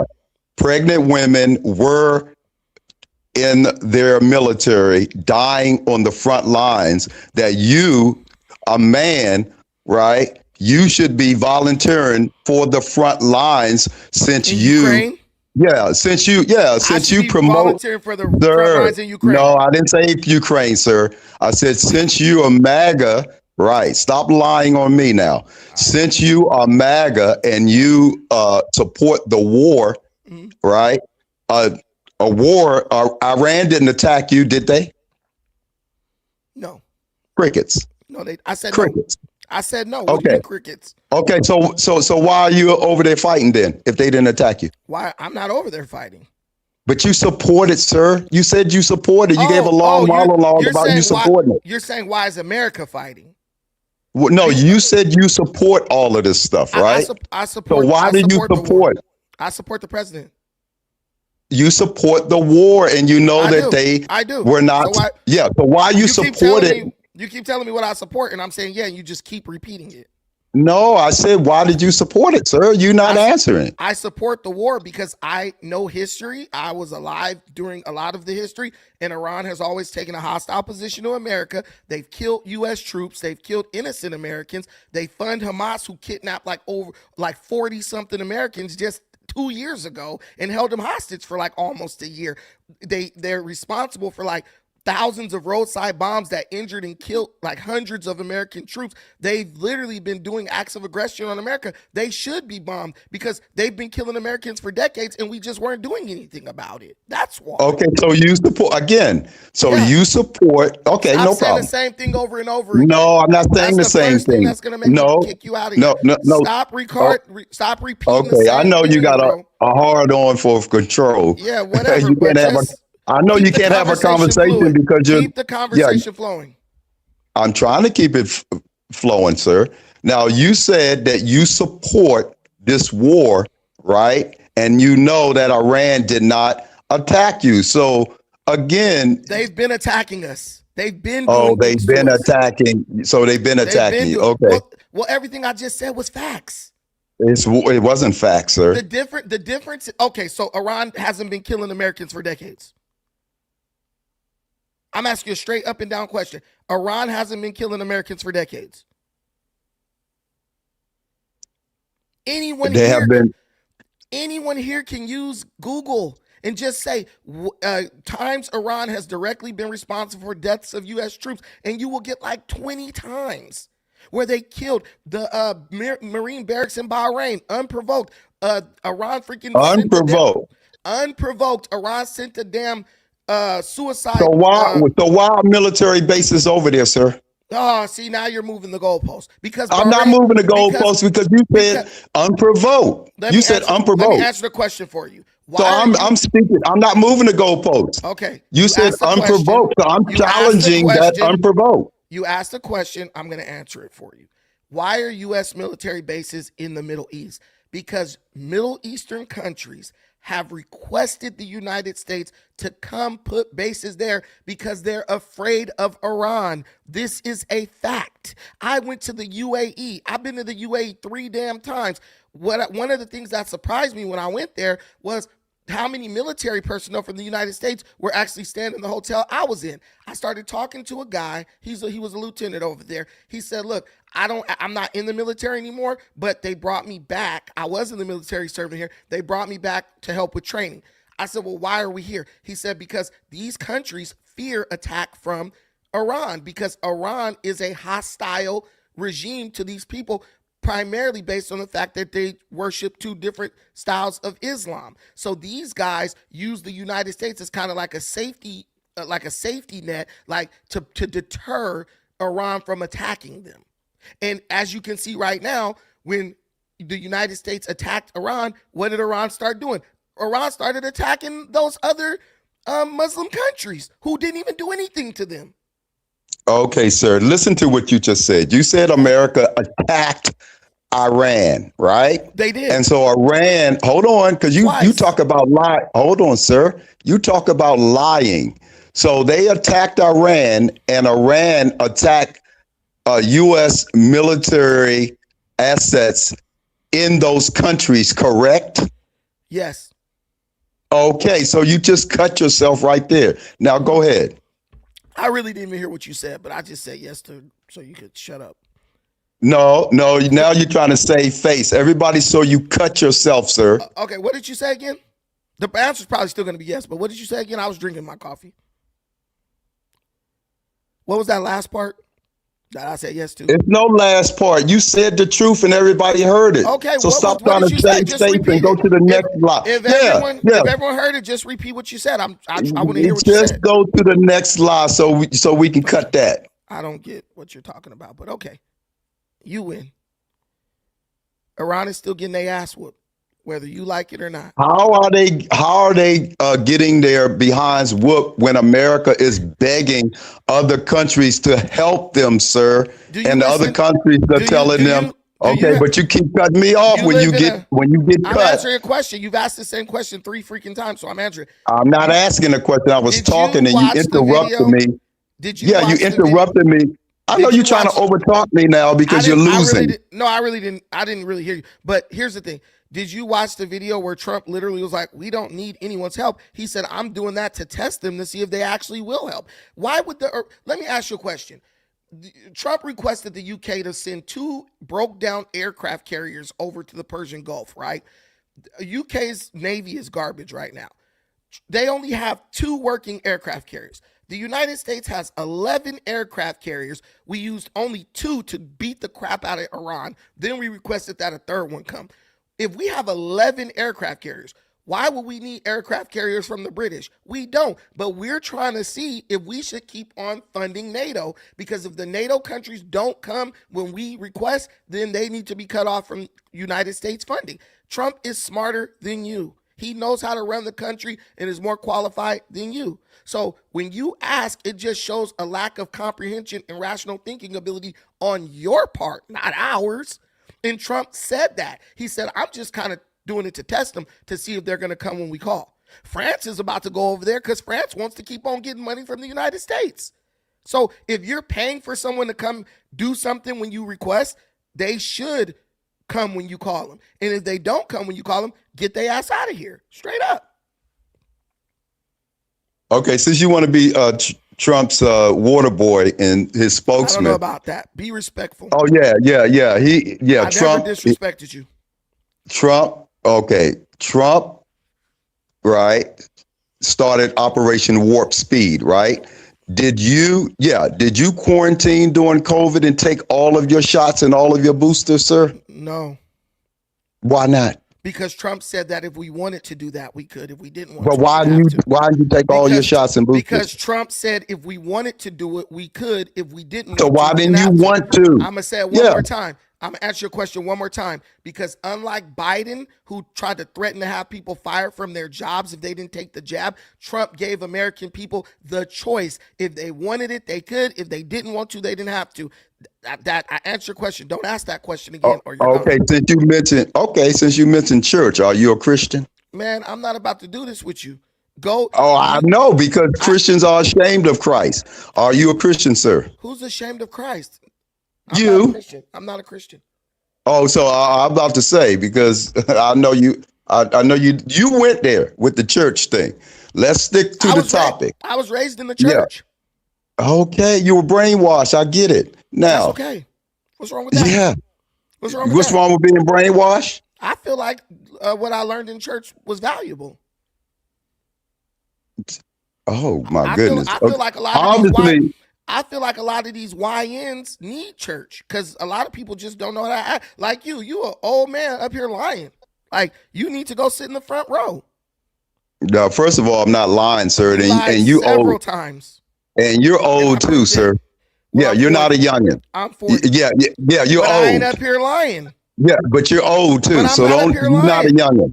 But Yeah, I'm not up here so lying. don't go there. When I got this gray in my, you know what this gray in my beard say right here? This gray say wisdom. Somebody who got wisdom, How you gonna have wisdom?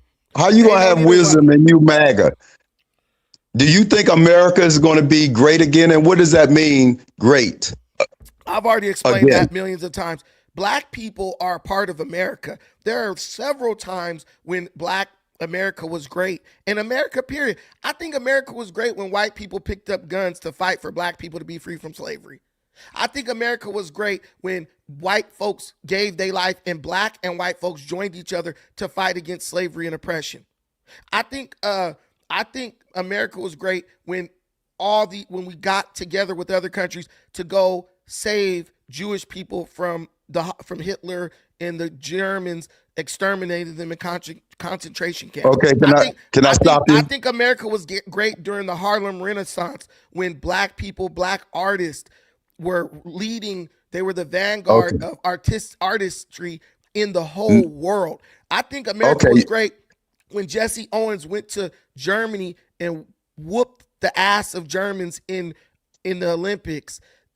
America was great. Are you saying that America wasn't great at those times?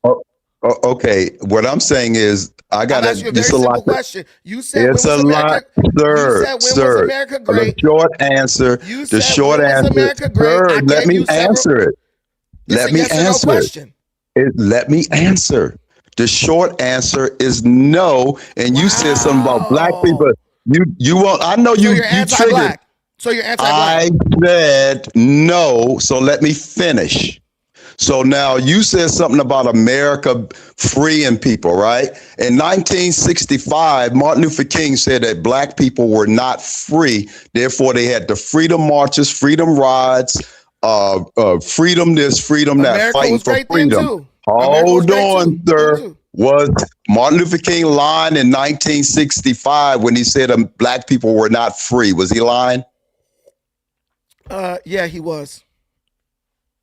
Right. He You sound was. like, you sound like the movie Django. You sound like Steven on Django, sir. We're gonna stop with the Straight insults. like We're that. gonna stop with Yeah, the yeah. insults. You- We're not no, gonna it's not insult. an insult. It's not an insult. We're not gonna insult each other.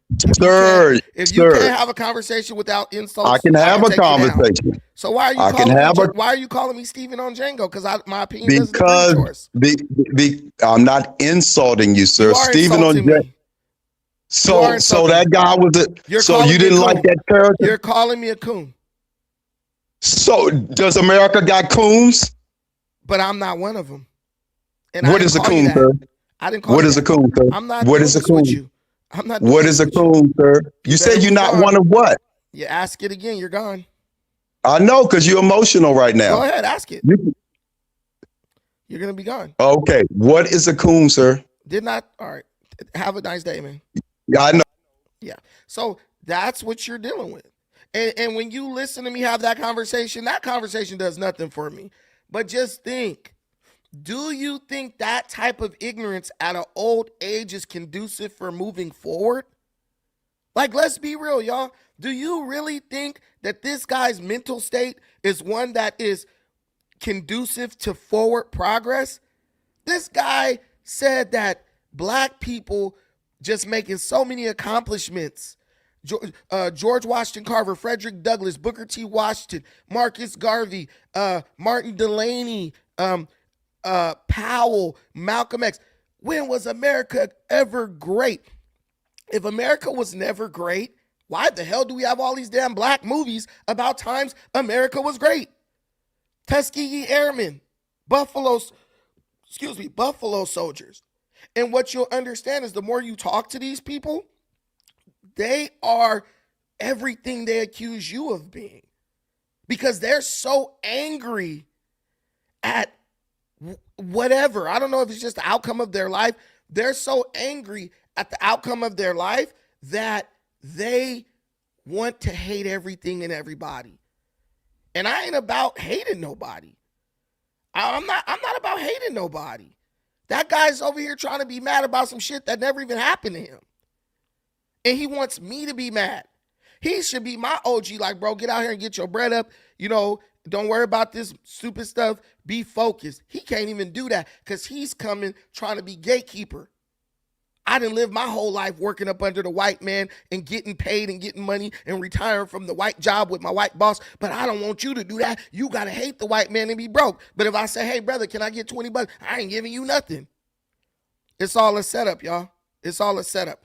But, you know, the Bible says that the Spirit bears witness, right?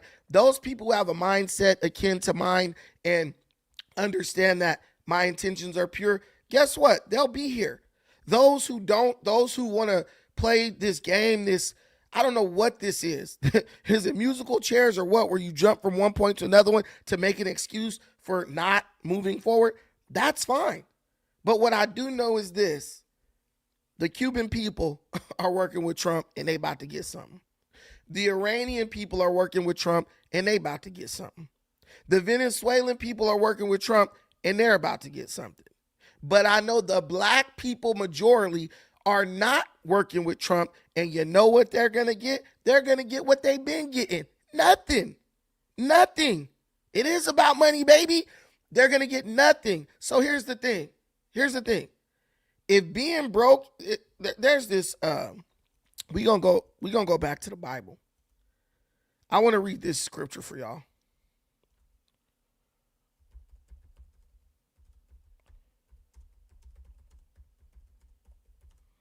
Okay. Yeah, we're going to the Bible. And I use the Bible because I know that it's something familiar to a lot of black people because we all pretty much grew up in the church. I'm going to show you something that's real cool, right? Because something's got to give and something's got to change with us. And if we don't change, the outcome will never change. What we go through will never change. So there was this guy in the Bible named Elijah. And he believed himself to be the last worshiper of the true God on earth. And he was confronted by all these prophets from another deity called Baal.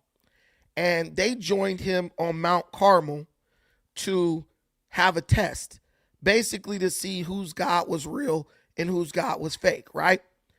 And it was 400 prophets of Baal or Baal, and it was just one prophet for Jehovah, which was Elijah. So one prophet versus 450 prophets of Baal and 400 prophets of the sacred pole, right? So one man against 800. And there was thousands of people, all the people from the kingdom gathered around to see which God was the true one, right? They wanted to know, right? It was like a Pokemon battle between Canaanite deities. And so Elijah, before everything went down, he basically was like, before we even do any magic and get our gods to do anything, I want to say something to the people. And Elijah approached the people and he said something very simple. He said, how long will you be limping between two different opinions? And in Hebrew, that phrase, limping upon two different opinions, it basically translates to how long will you keep trying to walk in two different directions at once? And anyone who knows what happens when you try to go in two different directions at once, you know that you get nowhere. Trying to go two different ways at one time, you make no progress, right? So he challenged the people. You're going to have to make a choice. Stop trying to go two different ways at one time. Stop trying to limp on two different opinions. Stop existing in cognitive dissonance, because that's what that literally is. So Elijah then said to the people, I am the only prophet of Jehovah left, while the prophets of Baal are 450 men. He said, if Jehovah is the true God, follow him. If Baal is, follow him. And you know what the people said? They didn't say shit. They didn't say anything, right? Because they were paralyzed by their indecisiveness. This channel basically challenges black people and people, period, American people, period. We issue the same challenge. If you think the Democrat way of doing everything is the right way, well, go do that. If you think the conservative way is the right way to do it, go do that. If you think we should find common ground so we can move forward together, do that. But what you should never do is try to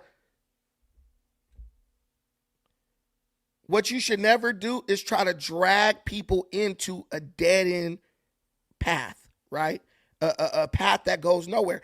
And that's what people like Michael are doing. Michael is, he been voting for Democrats since he was young, 18, right? What has he gotten in return for it? So now that a younger man, not a young man, but a younger man is like, I'm going to do something different. He's angry at me because I don't want to waste my time in my life the way he wasted his time in his life. And instead of just acknowledging, I was going the wrong way and charting a new course and going in a different direction, instead he wants to come through and shame me for refusing to make the same mistakes that he made. I realize in my mind, I can vote Democrat today and vote Republican tomorrow. I could vote Republican tomorrow and vote Democrat the next day. That's the freedom of choice. He's mad at me because he's a slave to the Democrat Party. So instead of challenging the Democrat Party and saying, well, you haven't given me anything, why should I keep supporting you? Right? Instead of doing that, he's like, nah, I have to go and shame other black people for not making the same mistake as me. And it's not going to work. I'm strong in the mind here. What other people think does not control what I do. What other people say does not control what I do. I have my own mind to make my own decisions.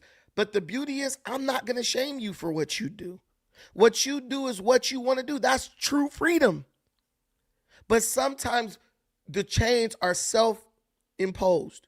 Sometimes the slavery is self-imposed. That's mental slavery. The slavery that you imprison yourself in. That's real. And if you haven't gotten to that point yet, you need to go back and study and relearn the lessons that your ancestors taught you.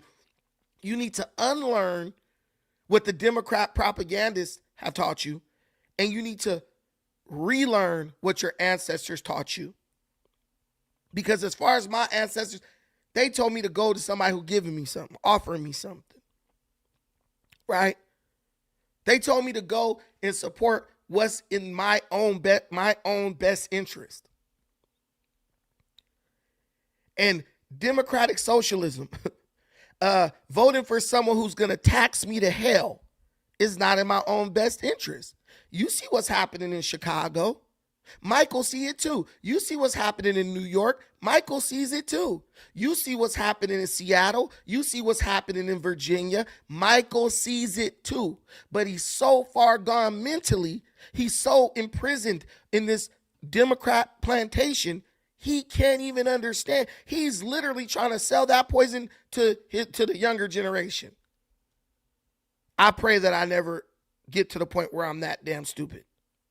I pray. And he came up here, and you know, I appreciate him coming up, but like the way he was like engaging, he wants to be disrespectful. He drones on.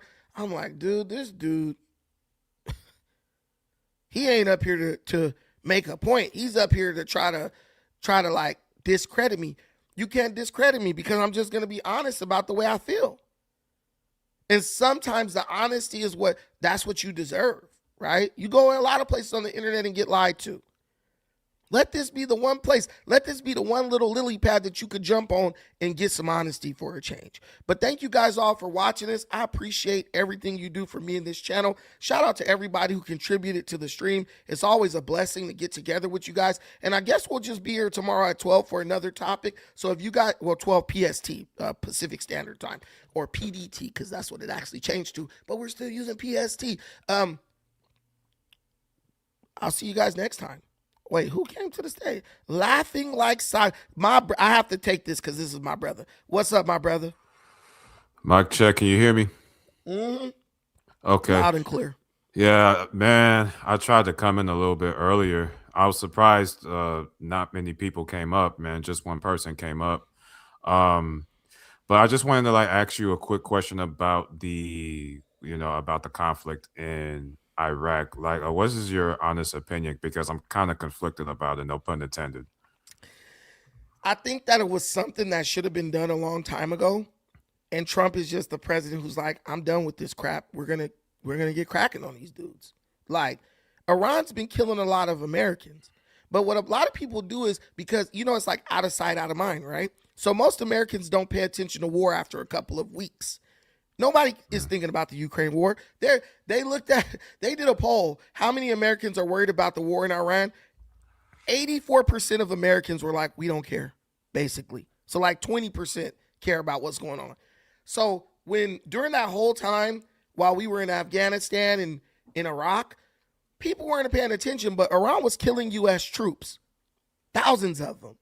People didn't know that because nobody they know was dying. And Iran got away with that.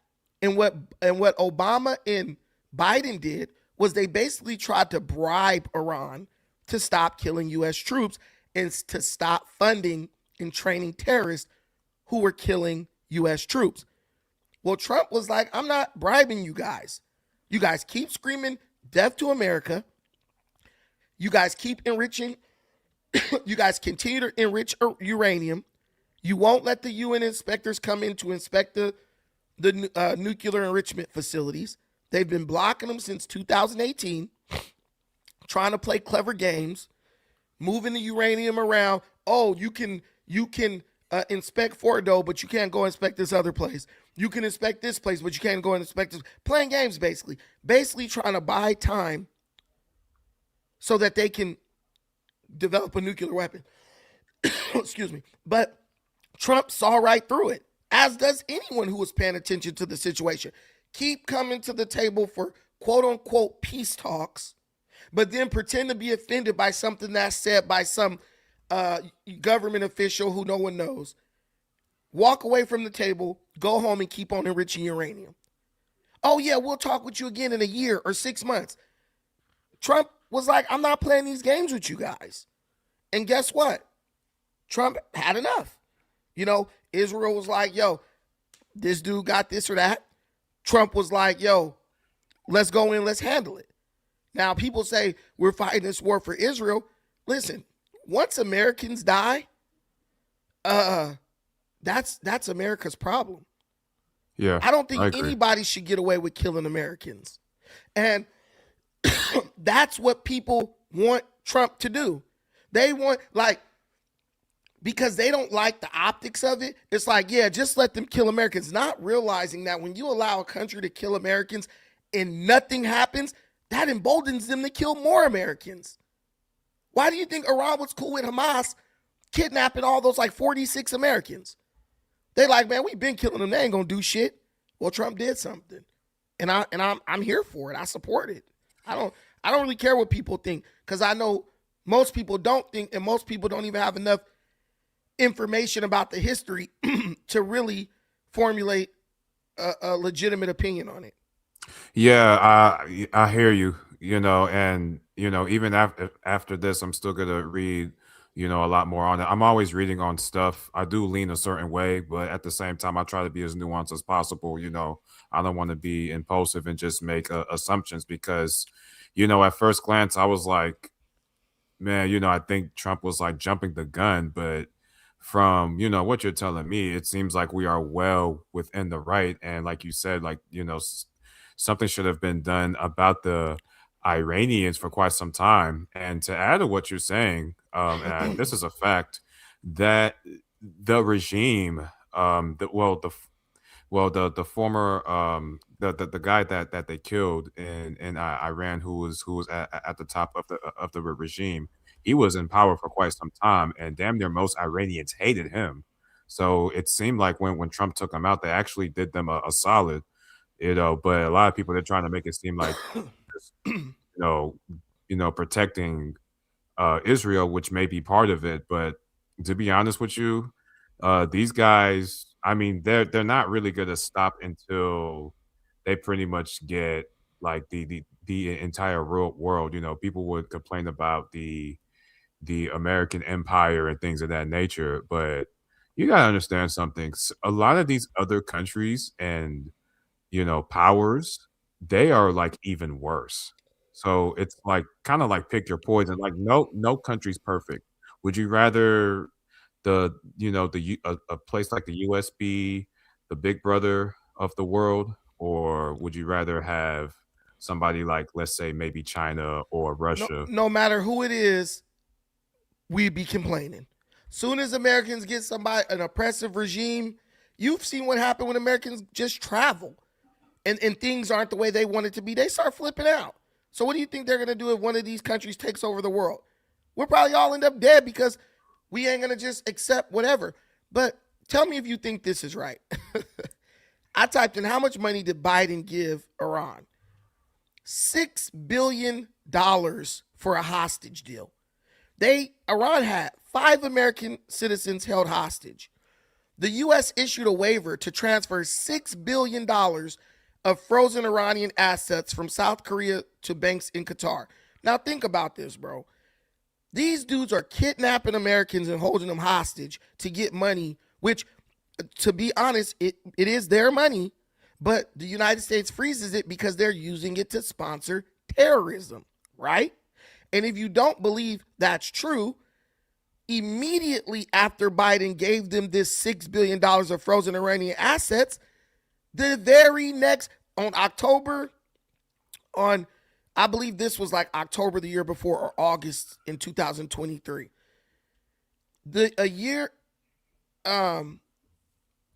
Right after he gave them the money, right? I think it was August or July. Right after he gave them the money, 3 months later, they freaking sponsored Hamas for the terrorist attack on October 7th in Israel, where they kidnapped 46 more American hostages. So we give them money. They broke. We give them money.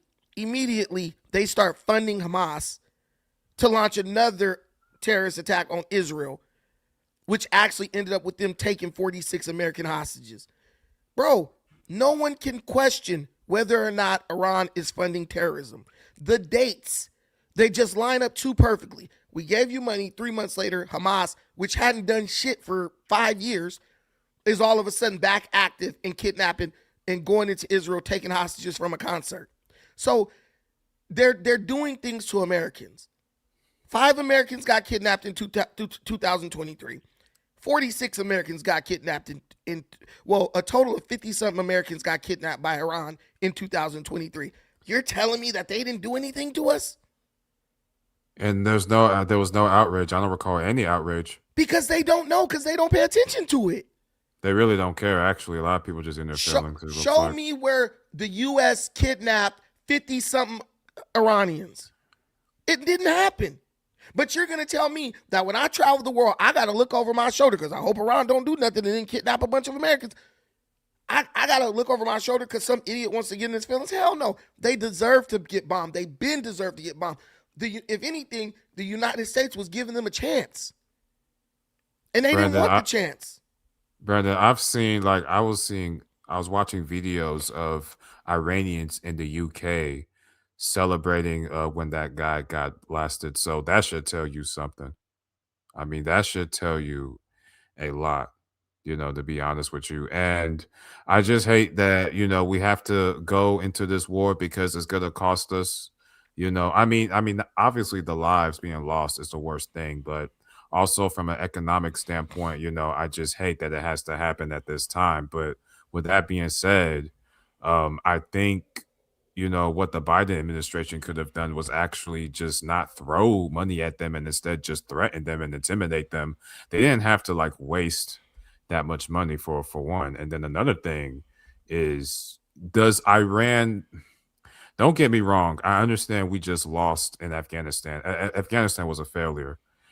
Yeah, but that was more due to the leadership. If you really do the research on Afghanistan, some of the rules of engagement that Obama put in, there was no way for us to win. We were winning in the beginning, but when Obama got elected, he started making up dumbass rules like, oh, you can't shoot back unless they shoot at you, and if they shoot at you and put their guns down, you can't shoot. Just dumb stuff. A lot of soldiers say like who were injured, they're like, I blame Obama for, me losing my limbs. You can't go out on patrols at night. Okay, yeah, those rules were definitely stupid. But with Iran, you got a different president now, though. So you got a president who's gonna let the soldiers fight. He's gonna let the person who's the commander of the military. He's gonna let them command. Obama ain't never fought in no damn war. Why is he telling soldiers how they should fight? That doesn't even make sense. If you never fought in war, you should not be telling soldiers what they can and cannot do. Straight up. So back the hell up. I actually want to play you that because a lot of people compare, what happened in Iraq, what happened in Afghanistan to what's going on in Iran. And a lot of people don't understand that it's a totally different situation, primarily because we have a different president in charge. So let me just let me see if I could. Legs. Hey, can so you my hear first that? deployment in 2007, 2008. Can you hear that? Yeah, I can hear it. Okay, cool. I want you guys to. I want to help everyone understand. Let's learn here a little bit. It's still not too late to help us get our last to help us reach our goal. Our goal is $5 super chats. We need one more to reach our goal. Thank you so much. Listen to what this soldier who lost all his damn limbs had to say. I was under President Bush. My rules of engagement were to engage with and destroy the enemy, which is my job as infantryman. We were able to root out the bad guys, take away their ability to operate because we could work at all hours of the day. Our slogan was "We own the night." So we were allowed to patrol at nighttime. We kept the enemy on their heels. We were able to take them out when we saw them doing things. My second deployment, I was under President Obama, but still with President Bush's policies in place. And my third deployment was under President Obama and his policies that his administration put in place. The rules of engagement had shifted. And so he went 3 times. 2 times he was allowed to just fight, just whoop ass, right? That's when we were winning. Obama in his second term is like, he was getting to be more unpopular because people were like tired of Afghanistan, right? They were like, we need to get the hell out of there. So Obama was like, I'm going to change the way the troops can engage with the Taliban.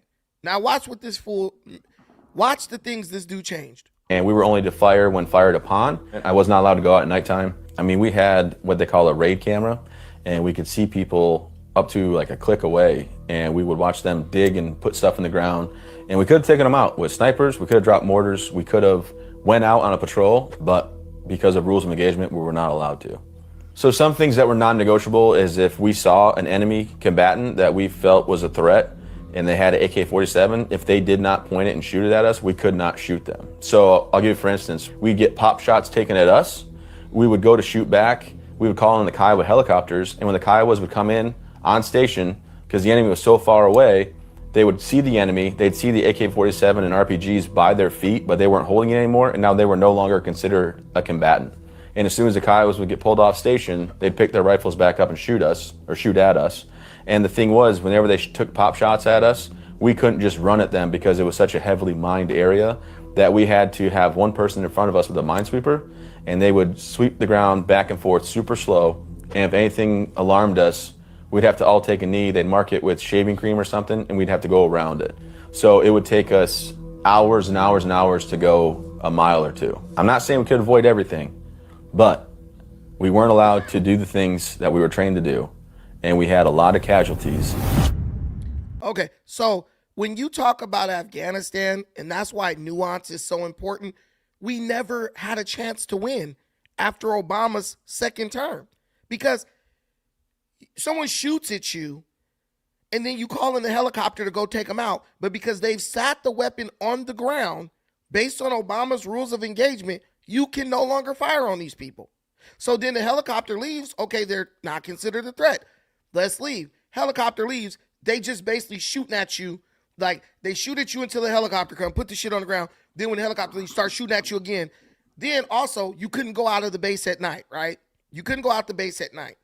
So the whole night while you're in the base, and this kind of shows you how soldiers have to follow orders, whether or not the orders make sense to them. That's a soldier's job because you know those soldiers wanted to go out and kick those Taliban's ass, but they couldn't. They had to follow orders. So you're in your base, you're safe. All night long, you sit and watch as Taliban plant mines all in front of your base. They just out there planting mines everywhere. So when you leave the base, you got to worry about stepping on a mine or your vehicle hitting a mine. And that's why we have so many people in Afghanistan coming back with legs missing, arms missing, all that stuff. Obama made a bunch of rules that literally gave the Taliban a strategic advantage over our military. Trump ain't going to do that. Trump ain't going to do that. You could say all the insults you want, but when you tie the hands of our military, I don't count those as losses because the president is basically tying one hand behind, making them tie one hand behind their back. Yeah, I definitely hear you, man.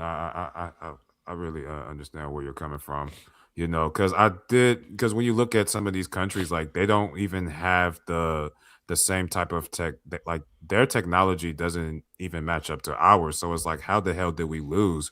But when you really read the fine print and see all of the policies that was made, then you would understand like how we actually lost, because we probably should have won Afghanistan. But I was thinking that, you know, it might have had something to do with, you know, logistics or things of that nature. But when you brought that up, and I did hear that, honestly, like I just actually learned about that recently, that Obama did put some bad policies in place, you know, regarding that war.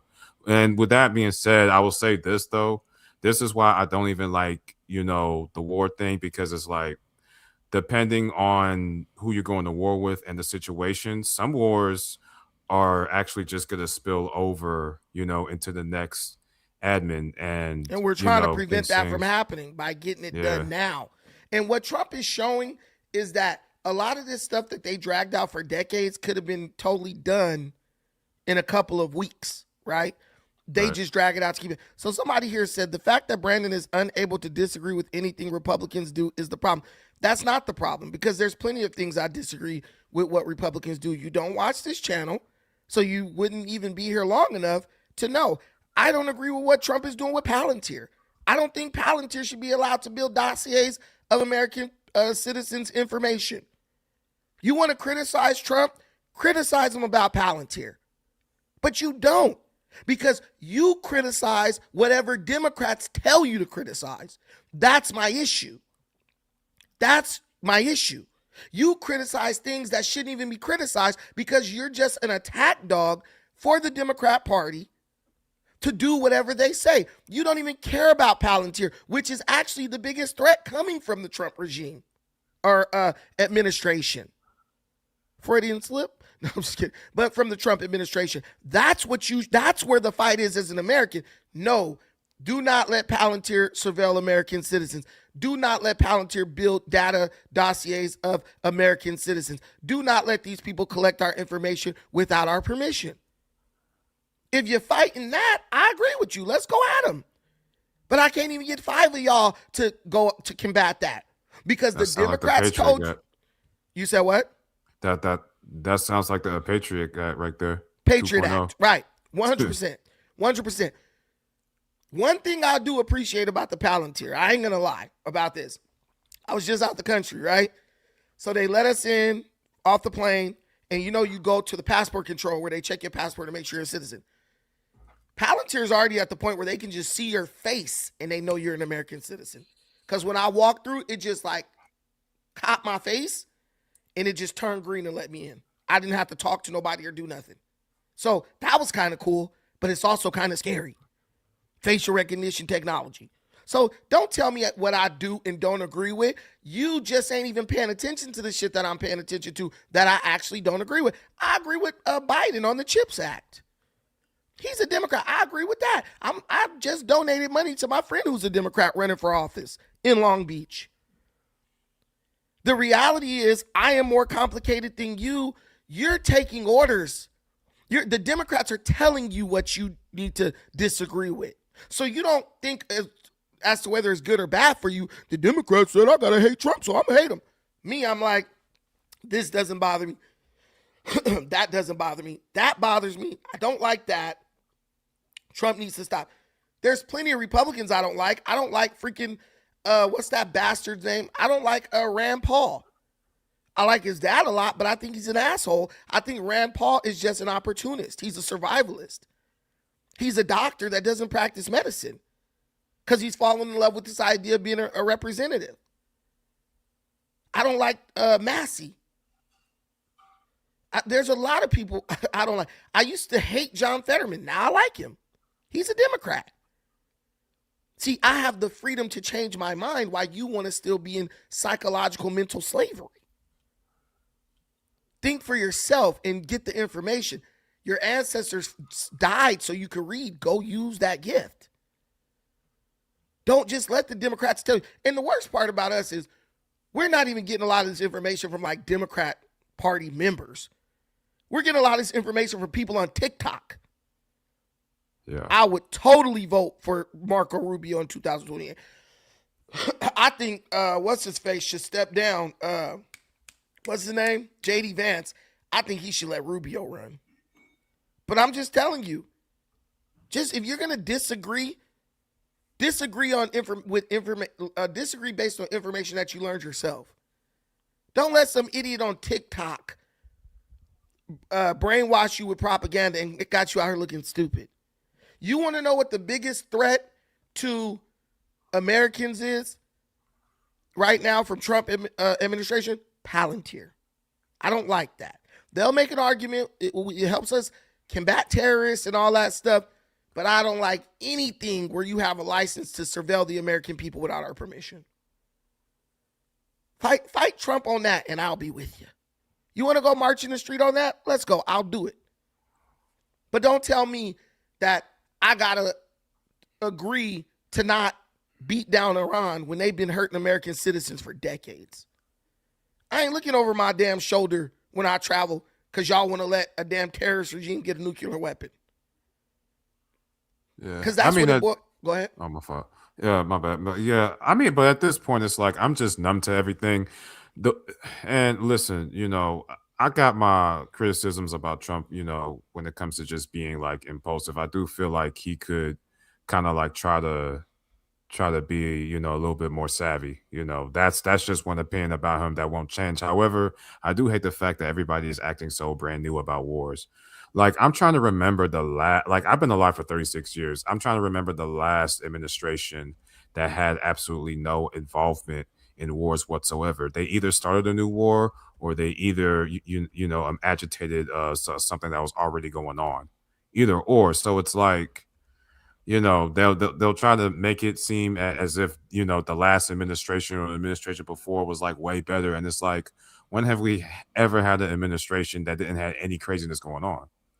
You know, but it seems like people, they just want to kind of like pick and choose about what they want to be outraged instead of just being consistent about every single issue. Like, for example, okay, they seem to care about this particular war, but when Americans were getting bombed, you know, in Iran, or when the Iranians were doing messed up things to innocent people, especially to their own people, you know, nobody was saying anything. And those same people would probably actually, you know, egg on certain administrations to actually do something about it, you know, about certain things. So no, I agree with you 100%. Let me get this super chat. Buddy Yeti, Biden administration was also lining their own pockets with deals with CCP officials operating from our own soil. 100%. 100%, bro. They were in bed with all types of bad actors around the world. And that's why they didn't want to bomb Iran. The CCP was bribing Biden to not go in on Iran. Hillary Clinton said if she was elected, the first thing she would do is bomb Iran. So I just want you guys to understand, Iran been on the shit list. They've been lined up to get fucked up. But China was bribing them, certain officials, to like stay off of them.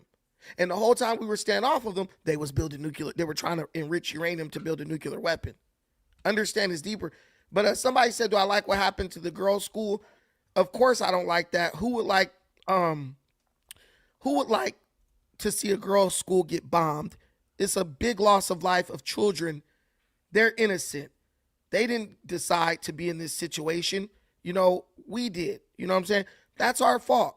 They said likely by U.S. forces, but I saw something about Iranian missiles actually hit. You know, I think like going haywire. Well, the preliminary investigations, the preliminary investigations are pointing to the fact that it was our fault. It was a Tomahawk. No one else uses Tomahawks. Trump lied. Oh, other nations have Tomahawks. He straight lied. Other nations don't have Tomahawks. No one else uses that shit, especially since we were trying to say it was their own missile that flipped back and hit the school. It was us. We hit them by accident. We had bad intel. On top of that, where I would say Iran is at fault is, why was the school located 100 yards from an Islamic Revolutionary Guard Corps naval base, which was firing missiles at America? That's the issue I have with Iran. Why are you putting girls' schools by naval bases that are actively firing missiles? So they're basically sacrificing their own people, really. Yeah, they're hoping you won't attack that base because there's a girls' school there. So I think both countries are at fault because why are you using your people as a human shield? And that's what makes me think that they did kill the 35,000 protesters because it's clear that the IRGC don't give a fuck about the people of Iran. There is no way I am going to put a naval base that's actively shooting missiles next to a girls' school. And then the cold part is it's a naval base, but it ain't nowhere near the water. No, we don't do the same thing in the United States. No, we do not. We don't. Stop with that crap. Yo bigot money. Yo boy got money. We do not do that. There are no damn military bases that's right next to a school. Well, maybe there are. I don't know. But I know that those bases are not going to be launching missiles out. We can Google this. I'm sure there is one. But the people who got TDS, they're going to look at, if Trump wasn't doing anything about this, and they would be like, oh, well, Trump's not doing anything about it. He should do something. Then if he does something, then it's like, and I hate to say it, but Americans are spoiled, honestly. Like Americans over here, honestly, the worst stuff we're going to see over here, don't get me wrong, the economy is already not that great, but the worst we're going to see is like high gas prices and just more tech jobs, shed, which happens all the time.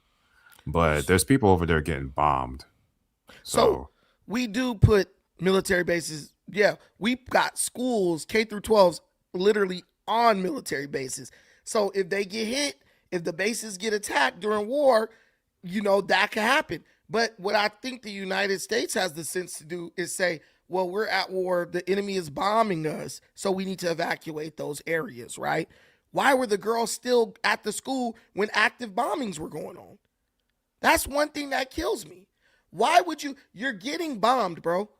Why are those girls at this school? Every civilian should have been told to evacuate that area because there's a chance that they were going to bomb that area because there's a base there. If Iran gets a drone over here and a drone hits a military base, before that drone even get here, you're going to have sirens and shit going off and they're going to be like, evacuate the whole area where that drone is going to hit. So IRGC is still liable too. I think America's liable and I think the IRGC is liable. Why wasn't that area evacuated? That's my thing. Yeah, I don't know about respect stock, but you said, your boy got money. You said that we put schools on bases next to bases. I just confirmed what you said. You can't win with these people. You can't win with these people. I said you were telling the truth, but I'm still saying United States is evacuating bases and all that because what happened in Bahrain? What happened to all the bases around that Iran could reach? The United States evacuated the bases. Am I wrong, laughing like socket? They did evacuate. They evacuated the bases. Hey, they can reach us, evacuate those bases. I don't understand why they didn't evacuate that whole area. First, you got a military base sitting in the middle of a neighborhood. Two, you're actively exchanging fire with the United States. You got to evacuate the whole area. No one should be within like 30 miles or 20 miles of that place because it's a chance that they could hit one building and the building shrapnel blast into another building. I'm just saying, I already said United States is accountable. That's our fault, but I also believe some of the blame rests on the IRGC. But if I have a problem with what the United States did, 160 girls, I also have to have a problem with the 35,000 people Iran killed for protesting about the economy, man. 35,000. They killed 35,000 and they don't care. They don't care. That's what kills me. You're going to tell me you care about 160 but don't care about 35,000. That's where the respect drops. When you tell me I care about the 160 girls, but I don't care about the 35,000 Iranians who got killed, 35,000 is way more than 160. But no, I promise you, my conscience is good. I don't lose a wink of sleep over any of this. It's war. People die. Yeah, man, this war, bro.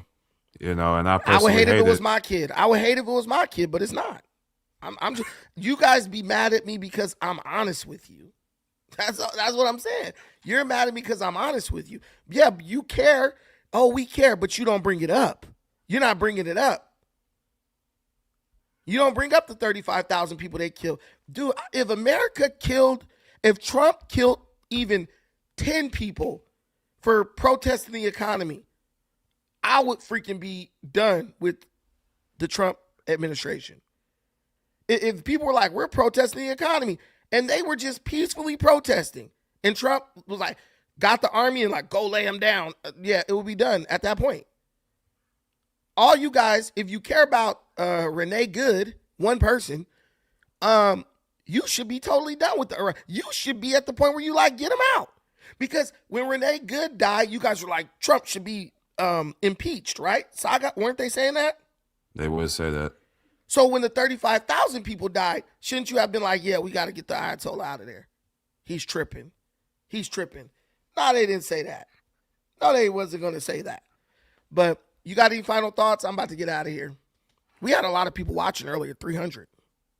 Damn. Yeah, I don't know what the hell happened. But, you know, all thing I got to say is when you go too long, like when you go a while, people drop off because most people don't want to stay a long time on one stream.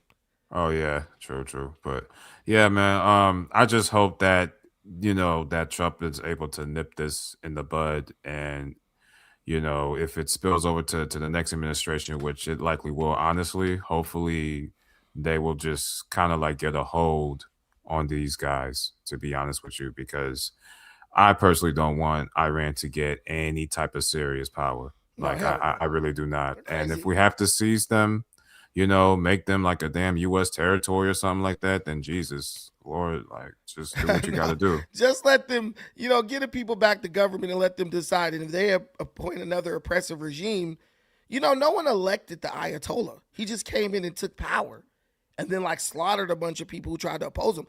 So he was never voted in. This is crazy right here because it's like we conflate different things. 48,000 killed by guns a year is that not protecting citizens? Yeah, but they're killed by other citizens. They're not killed by the government. That's the difference. The government didn't say, "Hey, go kill 48,000 people." You try to use one stat to basically justify another stat. Oh, the United States American citizens killing other American citizens is worse than the government of Iran ordering the military to kill 35,000 people for protesting about the economy because they're pissed. That's not the same thing, you know. And I don't get why you guys think you're gonna like convince people who support Trump or whatever with those type of arguments. Those arguments don't even add up because all it strikes me as is you're a person who wants to get rid of guns, and ain't nobody gonna vote to get rid of guns. No one's going to vote to get rid of guns because every time a country takes away guns, guess what? Abuses start. Abuses start to go out of control. That's the first thing Hitler did. Took the guns. That's the first thing he did. Then he started rounding people up. Under Trump, and it's so crazy because it's like they say Trump's a dictator. He's going to do this and do that. Why would you want to give up your guns while you're living under a dictator who's trying to be a king and who will do all this to you? See, it doesn't add up. Like, I don't know if it's their lack of critical thinking skills or the fact that I'm just like critically thinking about everything. But nah, why would you give up your guns under Trump? And you think Trump is an evil dictator? He's Hitler. No way. Yeah, I mean, you know, I'm just gonna stay, you know, optimistic, and you know, just hope that we're able to kind of get a hold of Iran, you know, and that'll be better for like everybody. But I think people are just being a little bit too, you know, doomsday-ish. It's like it's always been some bullshit, you know. I think people just something. But we love the USA. If you love the USA, put your American flag in the comments before we get out of here. If you love the USA, even if you don't like what Trump is doing, if you love your country, put an American flag in the chat, man. We got to support. We still got to show love for our country, man. You might not like what a certain person is doing, but man, listen. This is what we got, and we gotta make it work. Trump gonna be gone in 3 years, so I wouldn't even be tripping about it that hard. But he's done. This is his last term. Unless he runs again. Man, that nigga, he about to die in office, though. I know. Yeah. No, I promise you, I have a strong feeling Trump ain't making it out of office, bro. I'm not even Man, listen, they'll talk about Biden. Sheesh. We need some fresh blood, man. Yeah, Trump be rambling like a motherfucker, bro. He getting old, man. He be like saying shit twice because he got to make sure that he said the right thing. So Trump is definitely getting old. His signs of age are starting to show, which is inevitable. We all must. Yeah, I put my American flag in the comments. There you go. Y'all some haters. Put your American flag. Hey, I like my American flag. Let's get our American flag. We are still citizens of America, y'all. We're gonna keep loving the country, man. That shit didn't even show up on my thing, but I put it. I pledge allegiance. We need a guy about 40 or 50.